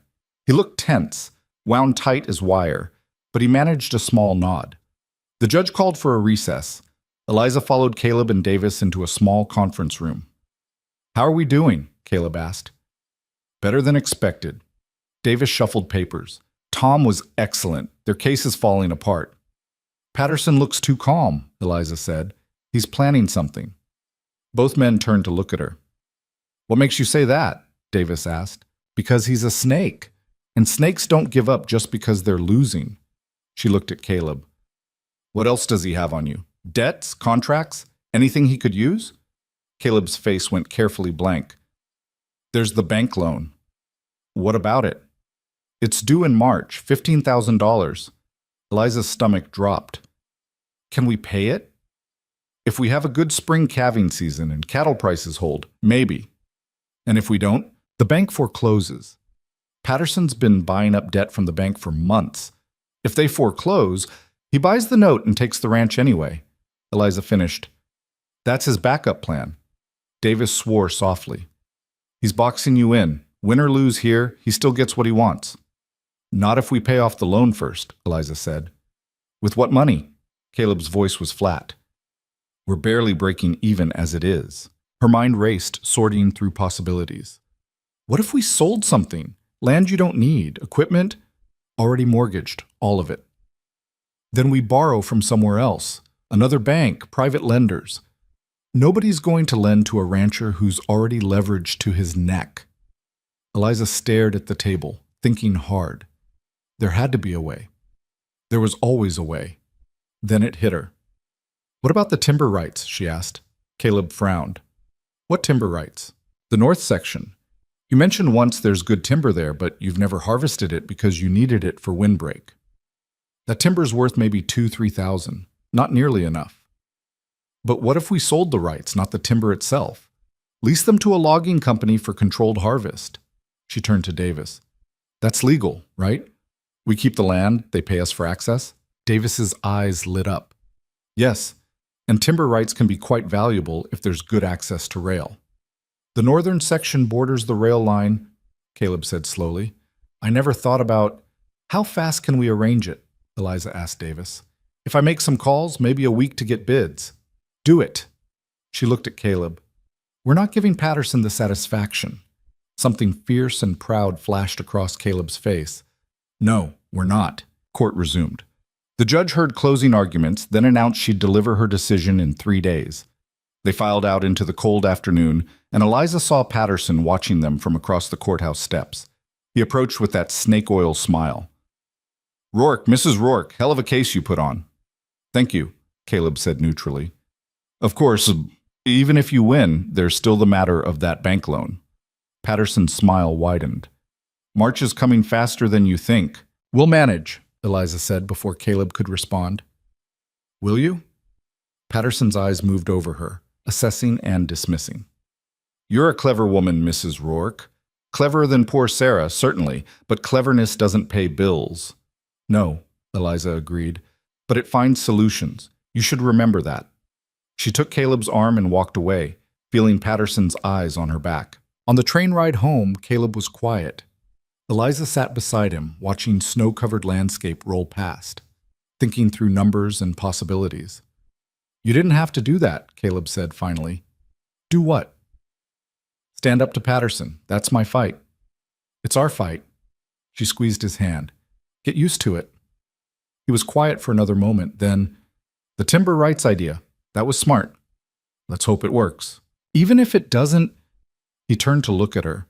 You were magnificent today. Watching you think your way through problems, refuse to back down. I've never seen anything like it. Heat crept up her neck. I'm just doing what needs doing. No, you're doing what I should have done years ago, fighting instead of just enduring. His hand tightened on hers. You've changed everything, Eliza. The ranch, Thomas, me. Everything's different now. Better different or worse different? Better. So much better it scares me. She leaned her head on his shoulder. Good. We can be scared together. Davis worked fast. Within a week, he'd arranged meetings with 3 logging companies. The best offer came from a Denver outfit, $5,000 up front for 10-year harvest rights, with royalties on timber sold. Combined with their savings and a small loan from Dr. Chen, who turned out to have money put aside and a soft spot for stubborn women, they could cover the bank payment. The judge's decision came down on a Friday. Water rights belonged to Caleb Rourke, based on the current river course and 30 years of continuous use. The Simmons claim was denied. They celebrated that night with a small dinner, Caleb, Eliza, Thomas, and the ranch hands. Nothing fancy, just roasted chicken and potatoes, and a sense of having won something that mattered. Does this mean we get to keep the ranch? Thomas asked, gnawing on a drumstick. Yes, Caleb said, we keep it. Because Ma's smart? Eliza's heart caught on that word. Ma. Thomas said it so casually now, like it had always been true. Because we all work together, she managed. After Thomas was in bed, Eliza found Caleb in the barn, checking on the horses. Snow was falling outside, soft and steady. Can't sleep? She asked. Too much in my head. He turned to face her. I keep thinking about what you said to Patterson, that cleverness finds solutions. So you found solutions I never would have seen. The timber rights, the way you handled the ranch hands, even standing up to those church women. He moved closer. You're not just surviving here, Eliza. You're thriving. And you're making everyone around you better. I'm making mistakes too. Helen had to show me 3 times how to preserve meat properly. I burned an entire batch of bread last week. I'm not talking about bread. He cupped her face in his hands. I'm talking about this. Us. The way you've taken this broken house and made it a home. The way you look at Thomas like he's yours. The way you fight for this place like it matters. It does matter. To you, maybe. But why? You could have had an easier life. Married someone in Missouri who'd treat you like a lady, give you a comfortable home. I don't want comfortable. The words came out fierce. I want this. The work, the struggle, the challenge. I want to build something that matters. I want... She stopped, searching for words. What? His voice was low, intense. I want to be more than I was. She met his eyes. In Missouri, I was nobody. The forgotten daughter. But here I'm needed. Important. I make decisions that affect people's lives. And yes, it's hard and scary, and sometimes I have no idea what I'm doing, but I'd rather fail at something meaningful than succeed at being invisible. He kissed her then, hard and desperate, and full of everything he couldn't say. When they broke apart, both breathing hard, he pressed his forehead to hers. "You're not invisible," he whispered. "You're the brightest thing I've ever seen." They made it back to the house somehow, stumbling through snow, laughing like drunk people. Inside, he pulled her upstairs, not to her room this time, but to his. "Stay," he said. Not a question. She stayed. Spring came slowly, fighting winter for every inch. The timber company started their work on the north section, careful and controlled like they'd promised. The money went straight to the bank, clearing the loan with enough left over to buy new equipment and expand the herd. Patterson tried one more move, spreading rumors that Caleb had gotten the timber money through fraud, that old Tom had lied on the stand, that the whole case was a setup. But nobody listened. The judge had ruled the money was clean and the Wind River Ranch was thriving.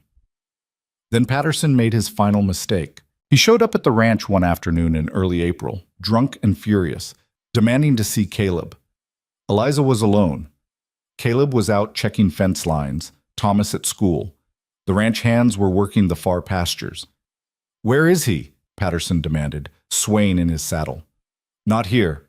Eliza stood on the porch, hand resting on the rifle she'd learned to use. "You should leave, Mr. Patterson." "Should I?" He dismounted clumsily. "You've cost me a lot of money, Mrs. Rourke. That ranch should have been mine." "It was never yours. Everything in this valley is mine." His voice rose. "I built this territory. I brought civilization here. And now some mail-order whore thinks she can—" The rifle came up before Eliza even thought about it, aimed steady at his chest. "Finish that sentence," she said quietly. "I dare you." Patterson froze, eyes widening. For the first time, she saw fear on his face. "You won't shoot me," he said, but his voice wavered. "Won't I? You're drunk, on my property, threatening me. I'd be within my rights." She took a step forward, rifle never wavering. "But I'll give you a choice. Get back on your horse and ride away, or find out if I'm bluffing." A long, tense moment. Then Patterson backed toward his horse, hands raised. "This isn't over," he said. "Yes, it is." Eliza's voice was steel. "You lost. The ranch is ours, the water rights are ours, and you have no more moves to make. So here's what's going to happen. You're going to leave. And you're going to stay away from my family, my ranch, and my town. Because if you come back here, if you threaten anyone I care about again, I won't hesitate. Understand?" He mounted his horse, still staring at her. "I said, do you understand?" "Yes." The word came out strangled. "Good. Now get off my land." He rode away at a gallop. Eliza stood on the porch, rifle still raised, until he disappeared over the hill. Then her legs gave out, and she sat down hard, shaking. That was how Caleb found her 20 minutes later, sitting on the porch steps, rifle across her knees, crying and laughing at the same time. "What happened?" He was off his horse before it stopped moving, kneeling beside her. "Eliza, what?" She told him everything, watched his face go from concern to fury to something like awe. "You held him at gunpoint," he said. "Yes." "And threatened to shoot him?" "Yes." "Would you have done it?" She thought about that. "I don't know. Maybe. If he'd tried to hurt me, yes, absolutely." Caleb started laughing, great booming laughs that echoed across the yard. "You're insane, you know that?" "Probably." He pulled her to her feet, rifle and all, and kissed her hard. "You're also the most magnificent woman I've ever met." I was terrified. Didn't look it. He took the rifle, checked the safety, leaned it against the porch rail. "Patterson won't bother us again. You scared him worse than any court ruling could." "How do you know?" "Because you showed him you're not afraid, and men like him only understand power." He cupped her face. "You're powerful, Eliza Rourke, more than you know." Word spread fast. By Sunday, everyone in Wind River had heard about the confrontation. The church ladies who'd whispered about Eliza now whispered with grudging respect. The ranch hands started calling her boss lady when they thought she couldn't hear. Even the men who'd ignored her before tipped their hats when she came to town. Dr. Chen found her at the general store, grinning like a cat. "I heard you face down Patterson with a rifle." "News travels fast. In this town, always." Dr. Chen's smile softened. "I also heard you didn't shoot him. That took more strength than pulling the trigger would have." "I wanted to," Eliza admitted. "Of course you did. He's a bastard. But you made the right choice. She squeezed Eliza's arm. You're good for this place. Good for Caleb. Good for all of us. At home, things shifted in quieter ways. Thomas started asking Eliza's opinion on everything: what to wear, how to handle a bully at school, whether a rock he'd found was special. Caleb deferred to her on household decisions, ranch finances, even hiring choices. You're better at reading people than I am, he admitted one night over the account books. I'm really not. You are. You saw through Patterson from the start, knew exactly how to handle Javier and the kid, even figured out which logging company to trust. He looked at her over the ledger. I used to make all these decisions alone. Now I wait to hear what you think, because your judgment's better than mine. That's not true. It is. He reached across the table, taking her hand. You see things I miss. Connections, possibilities, problems before they happen. This ranch is better because of you. I'm better because of you. Heat crept up her neck. You were doing fine before I got here. I was surviving. There's a difference. He squeezed her hand. I love you, Eliza. I don't say it enough, but I do. You've changed everything. I love you too. The words still felt new in her mouth, precious. Even when you're stubborn and impossible. Especially then? Especially then. May brought warmer weather and new calves. The herd was growing, the ranch was profitable, and for the first time in years, Caleb looked at the future without fear. One afternoon, Eliza was in the garden. Another project she'd started, turning a patch of bare ground into something useful, when a wagon rolled up the drive. She didn't recognize the driver until he got closer. Her stomach dropped. It was James, her mother's hired man from Missouri. She stood slowly, dirt on her hands, heart hammering. James? Miss Eliza. He climbed down from the wagon, hat in hands. Your mother sent me. It's your sister, Caroline. Fear shot through her. What happened? She's ill. Real bad. Started as a cough, turned into something worse. Doctor says it's pneumonia. James's face was grim. Your mother's asking if you could come home. Just for a bit. Caroline's been asking for you. Eliza's mind spun. Caroline. Her beautiful, thoughtless sister who'd started this whole mess with her cruel joke. She should feel satisfaction. Justice. Instead, she felt sick. How long does she have? The question came out flat. Doctor doesn't know. Could be days. Could be weeks. James shifted uncomfortably. Your mother said to tell you she's sorry for everything. She wants to make things right. After all this time, now she's sorry? People change when death comes knocking. James met her eyes. I'm not saying you should go, just delivering the message. Caleb appeared from the barn, taking in the scene. What's going on? Eliza explained quickly. Watched his face close off. You want to go? He said. Not a question. I don't know what I want. She looked at her hands, at the garden she'd been planting, at the life she'd built. Part of me thinks they don't deserve anything from me, after everything they did, but she's your sister. Yes. Caleb was quiet for a moment, then, I'll come with you. What? You think I'm letting you face them alone? He moved closer. We'll go together. Take Thomas, make a trip of it.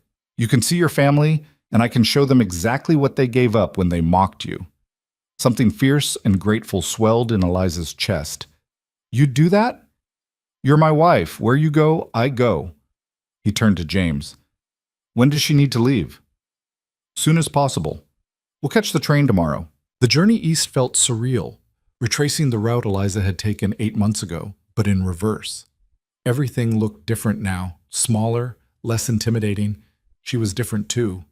Thomas pressed his face to the train window, asking endless questions. Caleb sat beside Eliza, solid and steady, hand linked with hers. You nervous? He asked. Terrified, she admitted. Good, me too. Why are you nervous? Because I'm about to meet the people who hurt you, and I'm trying real hard not to say something that'll make it worse. She squeezed his hand. Just be yourself. That's enough. Missouri was greener than she remembered, softer. The train pulled into the familiar station, and Eliza's heart clenched. James met them with the wagon, and they rode toward the farmhouse in silence. It looked exactly the same, but also completely different, like seeing a childhood home through adult eyes. Her mother waited on the porch, older, grayer, smaller somehow. Her eyes widened when she saw Eliza climb down from the wagon, Caleb beside her, Thomas holding both their hands. "Eliza?" Her mother's voice cracked. "You came. You asked me to." Eliza stopped at the bottom of the porch steps, not ready to go closer. "How is she?" "Weak, sleeping most of the time." Her mother's eyes moved over Caleb, assessing. "You must be Mr. Rourke." "Ma'am." Caleb's voice was cool, polite. "And this is Thomas, my son." Caleb's hand rested on the boy's shoulder. "Your grandson, I suppose." Her mother's face crumpled slightly at that. "Won't you come inside? All of you?" The house was smaller than Eliza remembered, darker. She stood in the parlor that had once seemed so fine and saw the worn furniture, the faded curtains, the genteel poverty her family had been hiding. Margaret appeared from the kitchen, stopping short when she saw them. "Eliza, you came?" "Where's Caroline?" "Upstairs." "But Eliza, you should know, she looks bad. Real bad." Eliza climbed the stairs to the bedroom she'd shared with her sisters. Caroline lay in the bed they'd once fought over, pale and thin, breathing shallow.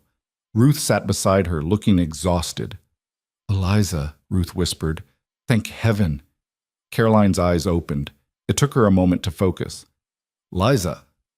"I'm here." Eliza moved to the bedside, taking her sister's hand. It felt like bird bones, fragile and light. "I'm sorry." Caroline's voice was barely audible. "For everything. The advertisement, the jokes, the way we treated you. I'm so sorry." "Hush. Save your strength." "No, I need to say it." Caroline's grip tightened. "You were right to leave. Right to choose your own life. I was jealous, I think.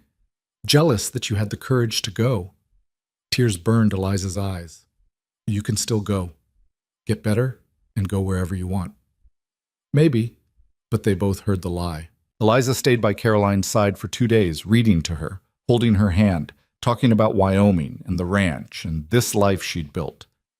Her mother and sisters hovered, shocked into silence by the transformation. Not in Eliza's appearance, which was still plain, but in her bearing. She carried herself differently now, spoke with authority, commanded space. On the 3rd day, Caleb found Eliza in the garden. "Your mother wants to talk to you," he said. They gathered in the parlor, Eliza, her mother, Margaret, and Ruth. Caroline was sleeping upstairs, Thomas with Caleb in the yard. "I owe you an apology," her mother began.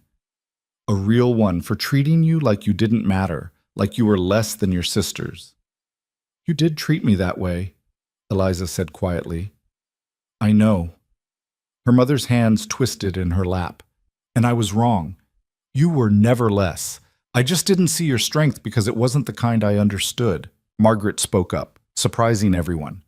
"You were always the smartest of us, the most capable. We mocked you because it was easier than admitting we were jealous." "Jealous?" Eliza laughed, but without humor. "Of what?" "Of how little you needed anyone else. How you could just decide to leave and actually do it." Ruth's voice was soft. "We're all still here, doing exactly what we've always done. You're the only one who changed anything." Eliza looked at her sisters, these beautiful women who'd once seemed like everything she could never be, and saw them clearly for the first time. They weren't happy. They'd never been happy. They'd just been better at pretending. "I don't need your apologies," she said finally, "but I'll accept them anyway, because holding on to anger takes too much energy." Her mother stood, crossed to Eliza, and pulled her into a fierce hug. "I'm proud of you. I should have said it years ago, but I'm saying it now. I'm so proud of who you've become." Eliza let herself be held, feeling something old and painful finally release. Caroline died 3 days later, peacefully, with her family around her. They buried her in the family plot, and Eliza stood at the graveside thinking about cruelty and forgiveness and how complicated love could be. At the train station, saying goodbye, her mother pressed a small bag into Eliza's hands. "What's this?" "The pearl earrings, the ones I wouldn't give you before." Her mother's eyes were wet. "They're yours now. They were always meant to be yours." Eliza looked at the pearls.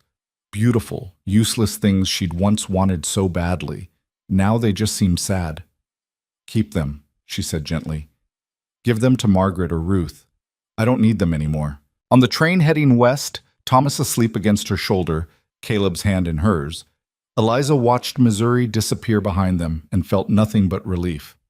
You all right? Caleb asked. Yes, actually I am. She leaned into him. I made peace with it. All of it. And now I'm ready to go home. To Wyoming? To our life, she smiled. To everything we're building together. He kissed her temple. Then let's go build it. Wyoming greeted them with a late spring storm. Snow mixed with rain, wind that rattled the train windows. Thomas pressed his face to the glass, excited to be home, while Eliza watched the familiar landscape emerge from the gray weather and felt something settle deep in her bones. This was home. Not the place she'd left, but the place she'd chosen.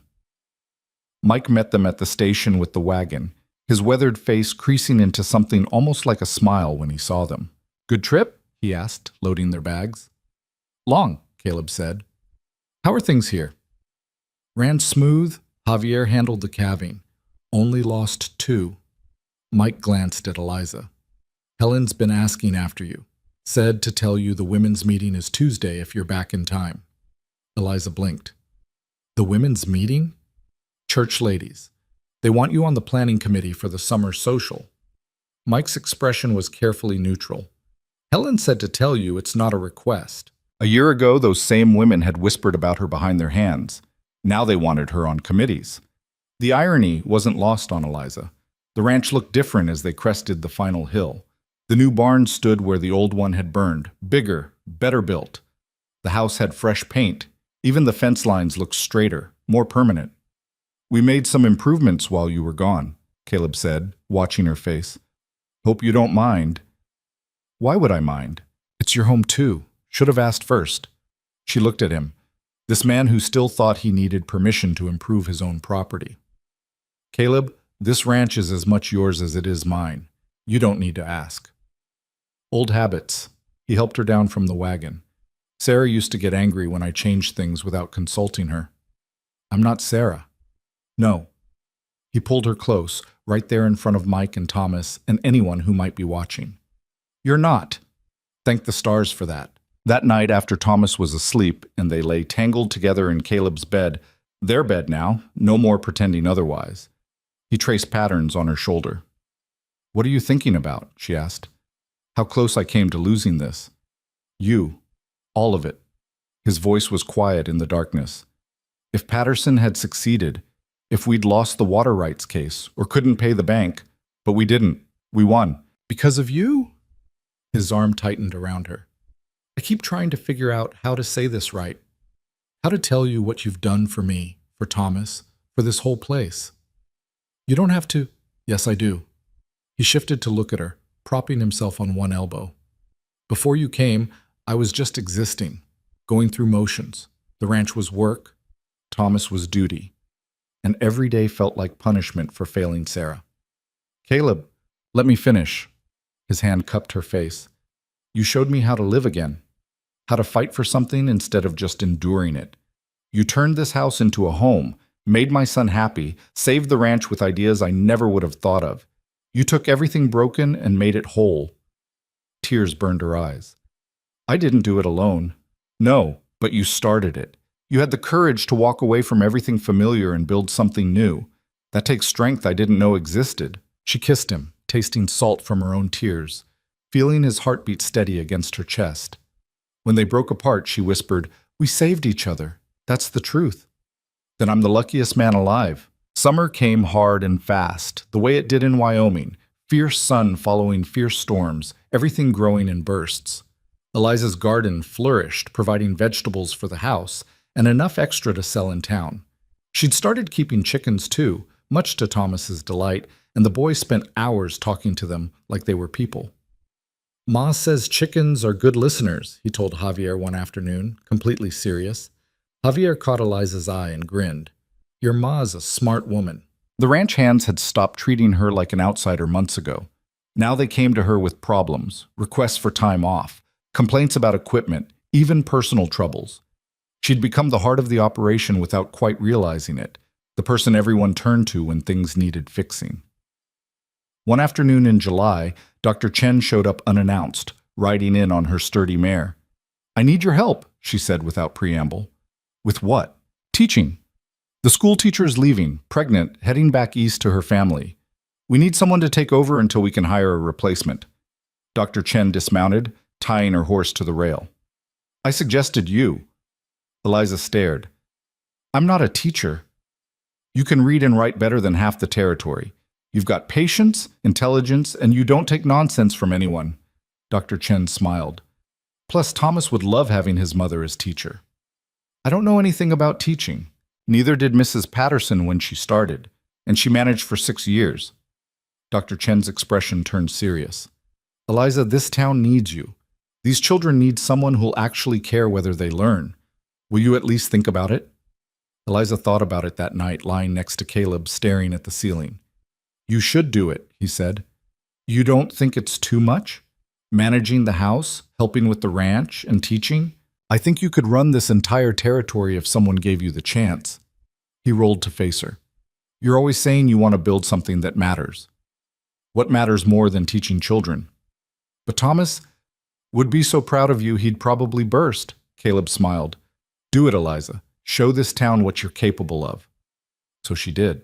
The schoolhouse was small, 1 room, 20 students ranging from 6 to 14. Eliza stood at the front on her first day looking at their faces, some curious, some skeptical, some openly hostile, and felt her stomach clench. Then Thomas, sitting in the front row, gave her a huge grin and a thumbs up. She could do this. "Good morning," she said, voice steady. "My name is Mrs. Rourke, and I'm your teacher until we find someone permanent. I know some of you are wondering if I'm qualified. The answer is no, not really, but I can read, write, and do mathematics. And more importantly, I care whether you learn. So here's how this works. You give me your best effort, and I'll give you mine. Fair?" A girl in the back raised her hand. "What if we don't want to give our best effort? Then you'll sit here bored while everyone else learns interesting things." Eliza smiled. "Your choice." It wasn't easy. Some days the older boys tested her, pushing boundaries until she had to pull out the same steel spine she'd used on Patterson. Other days the younger children struggled with concepts she thought were simple, and she had to find new ways to explain. But she loved it. Loved watching understanding dawn on a child's face. Loved the way Thomas beamed every time she praised his work. Loved feeling useful in a way that went beyond cooking and cleaning. One afternoon, she was helping a struggling student with arithmetic when Mrs. Patterson, the former queen bee of the church ladies, appeared in the doorway. "Mrs. Rourke, may I have a word?" Eliza's stomach tightened, but she dismissed the students for recess and turned to face the woman who'd once mocked her. "How can I help you, Mrs. Patterson?" "I wanted to apologize." The words came out stiff, clearly difficult. "For how I treated you when you first arrived. It was unkind." "Yes, it was." Mrs. Patterson blinked, clearly expecting polite deflection.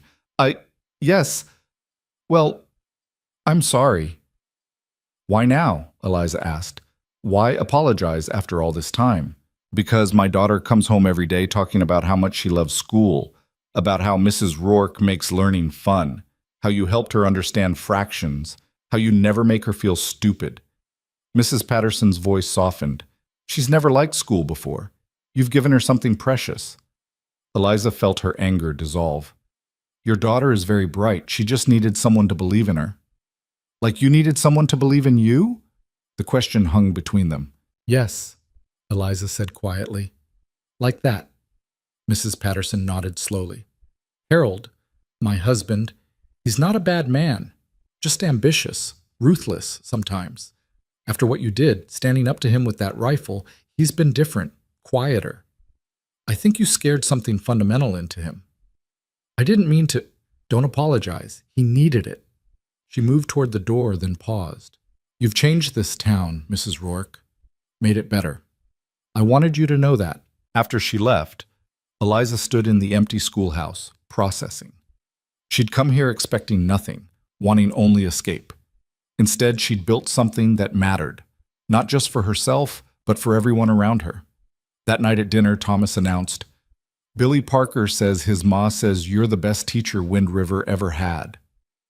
Billy Parker's ma is very kind, Eliza said, hiding a smile. It's true, though. Thomas speared a potato with his fork. You make school not boring.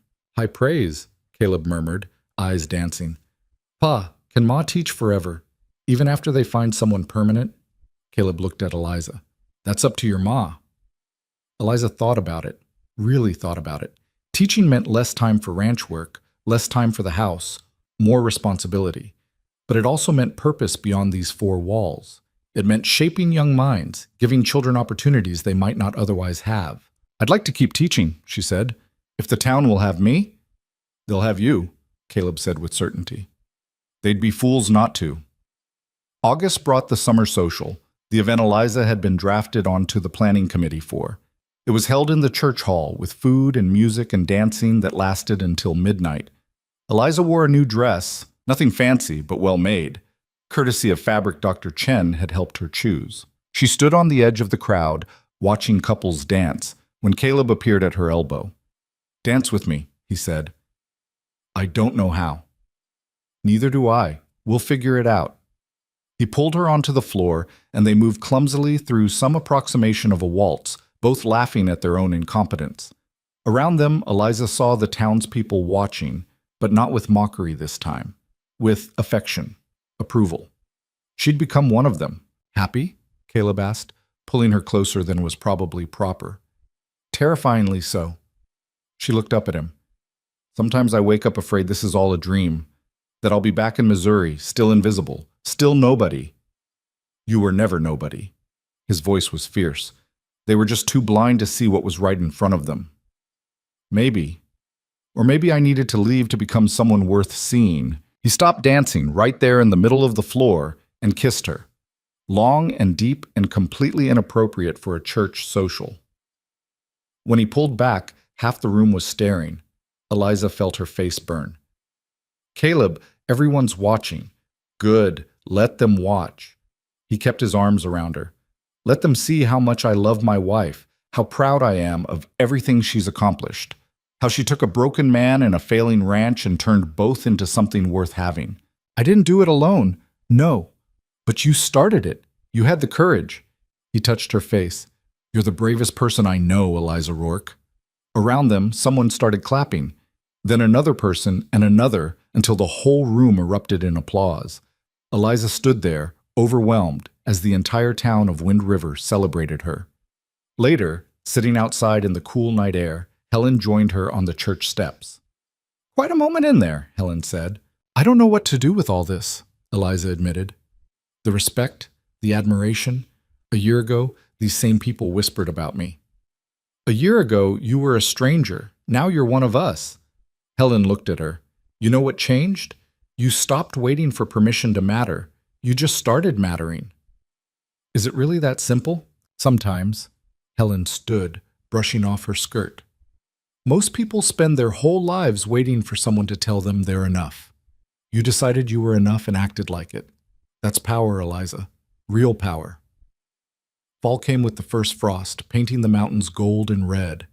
The ranch had its best year on record, cattle thriving, timber royalties rolling in, debts paid down to almost nothing. Caleb started talking about expansion, buying adjoining land, building a bigger house. We could have a real parlor, he said one night, sketching plans on scrap paper. And a proper study for you, guest rooms for when your family visits. My family's not visiting, Eliza said mildly. They might. Margaret sent another letter. It was true. Her younger sister had been writing regularly since Caroline's death, tentative letters asking about Wyoming, about ranch life, about whether Eliza thought Margaret could make it out west. What should I tell her? Eliza asked. Tell her the truth. That it's hard and beautiful and unforgiving, that you have to be stronger than you think you are, that it'll test everything you thought you knew about yourself. Caleb looked up from his drawings.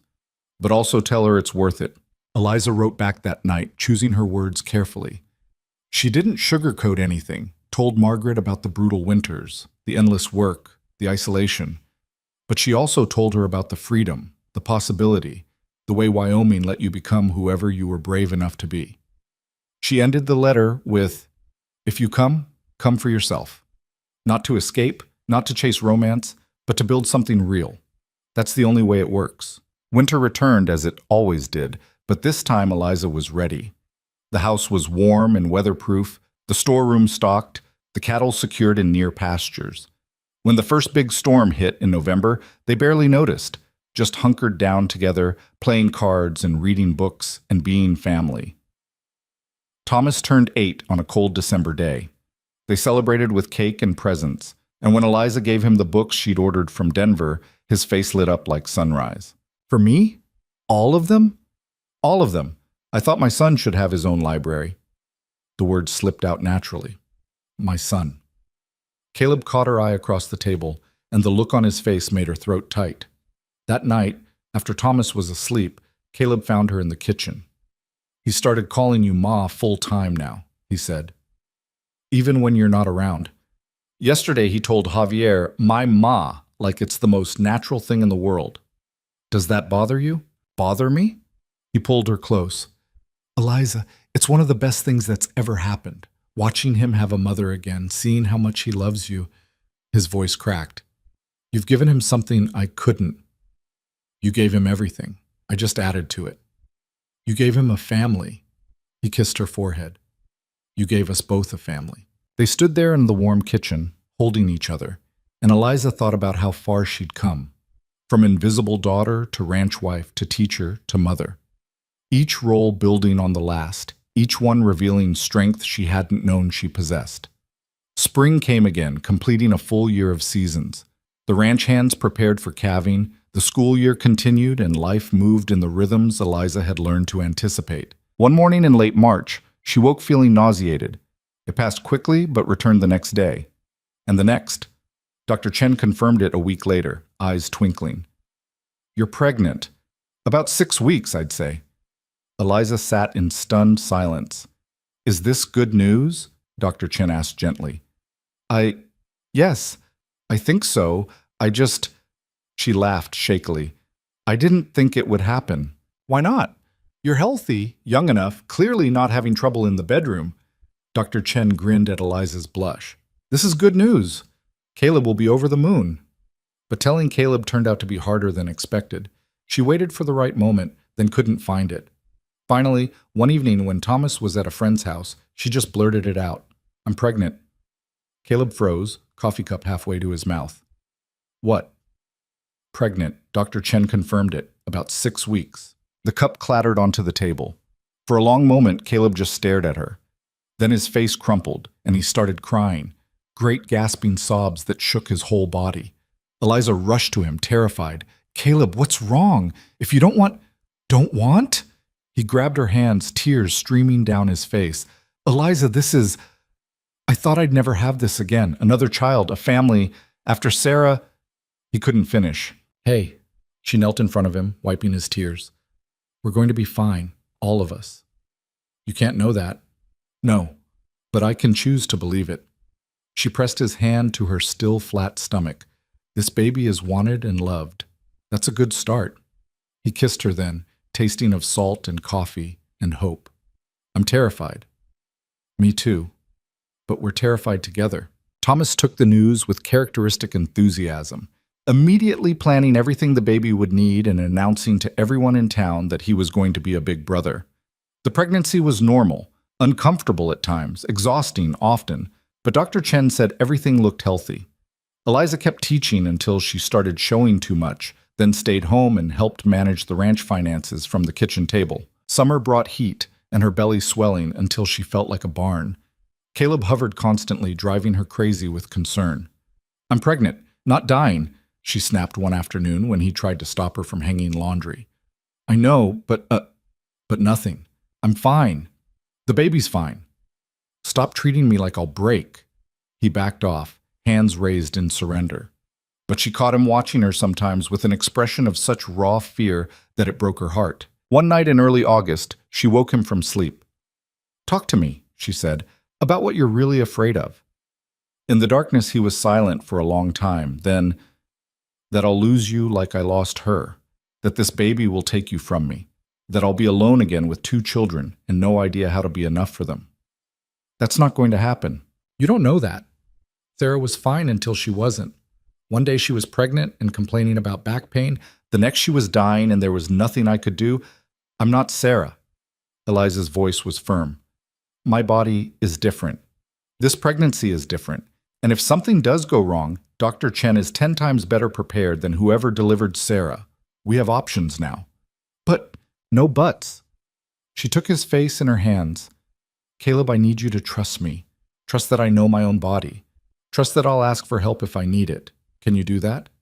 He exhaled shakily. I'll try. Good. Because this baby is coming whether we're ready or not, and I need you present for it, not paralyzed by fear. The labor started on a cool September morning, almost 2 weeks before Dr. Chen expected. Caleb immediately went white, but Eliza stayed calm. Send Thomas to Helen's, she directed. Then get Dr. Chen. Don't rush. We have time. The labor lasted 14 hours. Long, painful, exhausting hours where Eliza understood viscerally why women died doing this. But Dr. Chen was competent and encouraging, and Caleb held her hand through every contraction, whispering reassurances even though his face was gray with terror. Finally, as the sun set, a baby's cry filled the room. It's a girl, Dr. Chen announced, laying the squirming, angry bundle on Eliza's chest. Eliza looked down at her daughter, red-faced and furious and absolutely perfect, and felt everything inside her rearrange. This tiny person, this miracle, was hers. She's beautiful, Caleb whispered, touching the baby's head with one finger. Perfect. She's angry, Eliza laughed, exhausted. Already mad at the world. She'll fit right in with this family, then. They named her Catherine, after Caleb's grandmother. She had his gray eyes and Eliza's stubborn chin, and from day one she ruled the household with an iron fist wrapped in soft baby skin. Thomas was instantly besotted, hovering over her cradle like a protective dragon. The ranch hands brought gifts, carved toys, soft blankets, promises to teach her to ride when she was old enough. Even Helen got misty-eyed holding her. You did good, Eliza, real good. But it was watching Caleb with his daughter that undid Eliza completely. The way he held her like she was made of glass, the way he sang off-key lullabies at 3 in the morning, the way he looked at Eliza with such gratitude and love it made her ache. Thank you, he said one night, watching Catherine sleep in her cradle. For what? For this. For her. For giving me a second chance at everything I thought I'd lost. He pulled Eliza close. For being brave enough to say yes to a stranger's letter and stubborn enough to stay when it got hard. For turning my life into something worth living. We turned it into something worth living, she corrected. Together. Winter that year was mild. Or maybe it just felt that way because Eliza was too busy to notice. Catherine grew fast, smiling early, reaching for things with chubby hands. Thomas started helping with evening feeding, proud of his big brother duties. The ranch continued thriving. The school welcomed Eliza back after she was ready, and life settled into something that felt like contentment. One afternoon in early spring, just over 2 years since she'd stepped off that train, Eliza stood on the porch watching Caleb and Thomas work with a new colt. Catherine dozed in her arms, the picture of peace. Around her, the ranch bustled with familiar noise, the ranch hands calling to each other, cattle lowing in the distance, the wind rushing through the pines. This was her life, the one she'd built from nothing, from a cruel joke and a desperate gamble. Dr. Chen rode up, dismounting with practiced ease. Just checking on Catherine, making sure she's thriving. See for yourself. Eliza handed over the baby, who immediately grabbed Dr. Chen's finger. Strong grip. She's going to be tough. Dr. Chen smiled. Like her mother. I'm not tough. I'm just... Don't. Dr. Chen's voice was gentle but firm. Don't diminish what you've accomplished. You came here with nothing. No support, no guarantee it would work, no safety net. And you built all this. She gestured at the ranch, the family, everything. That takes courage most people don't have. Eliza looked at the life surrounding her, messy and imperfect and absolutely real, and felt something settle deep in her chest. She hadn't changed who she was. She'd just stopped apologizing for it. That night, after the children were asleep and the house was quiet, Caleb found her in the parlor, the real parlor now, the one they'd built last fall, with proper furniture and curtains and books lining the walls. What are you thinking about? He asked, settling beside her. How different everything is from what I expected. She leaned into him. When I got on that train, I thought I was escaping, running away from being nobody. And now? Now I know I was never nobody. I was just in the wrong place, surrounded by people who couldn't see me. She looked at him. You saw me, Caleb. From the very first letter. You saw something worth having. I saw someone strong enough to survive anything. I just didn't know how strong until you got here and proved it every single day. They sat in comfortable silence, listening to the house settle around them. Outside, Wyoming wind whispered through the trees, carrying the scent of pine and possibility. Do you ever regret it? Eliza asked. Answering that advertisement? Taking a chance on a woman you'd never met? Every day, Caleb said seriously. Her heart stopped. What? I regret not finding you sooner. He smiled, pulling her closer.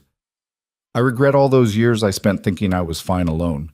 I regret that you had to waste 23 years with people who didn't appreciate you, but answering that letter, marrying you, best decision I ever made.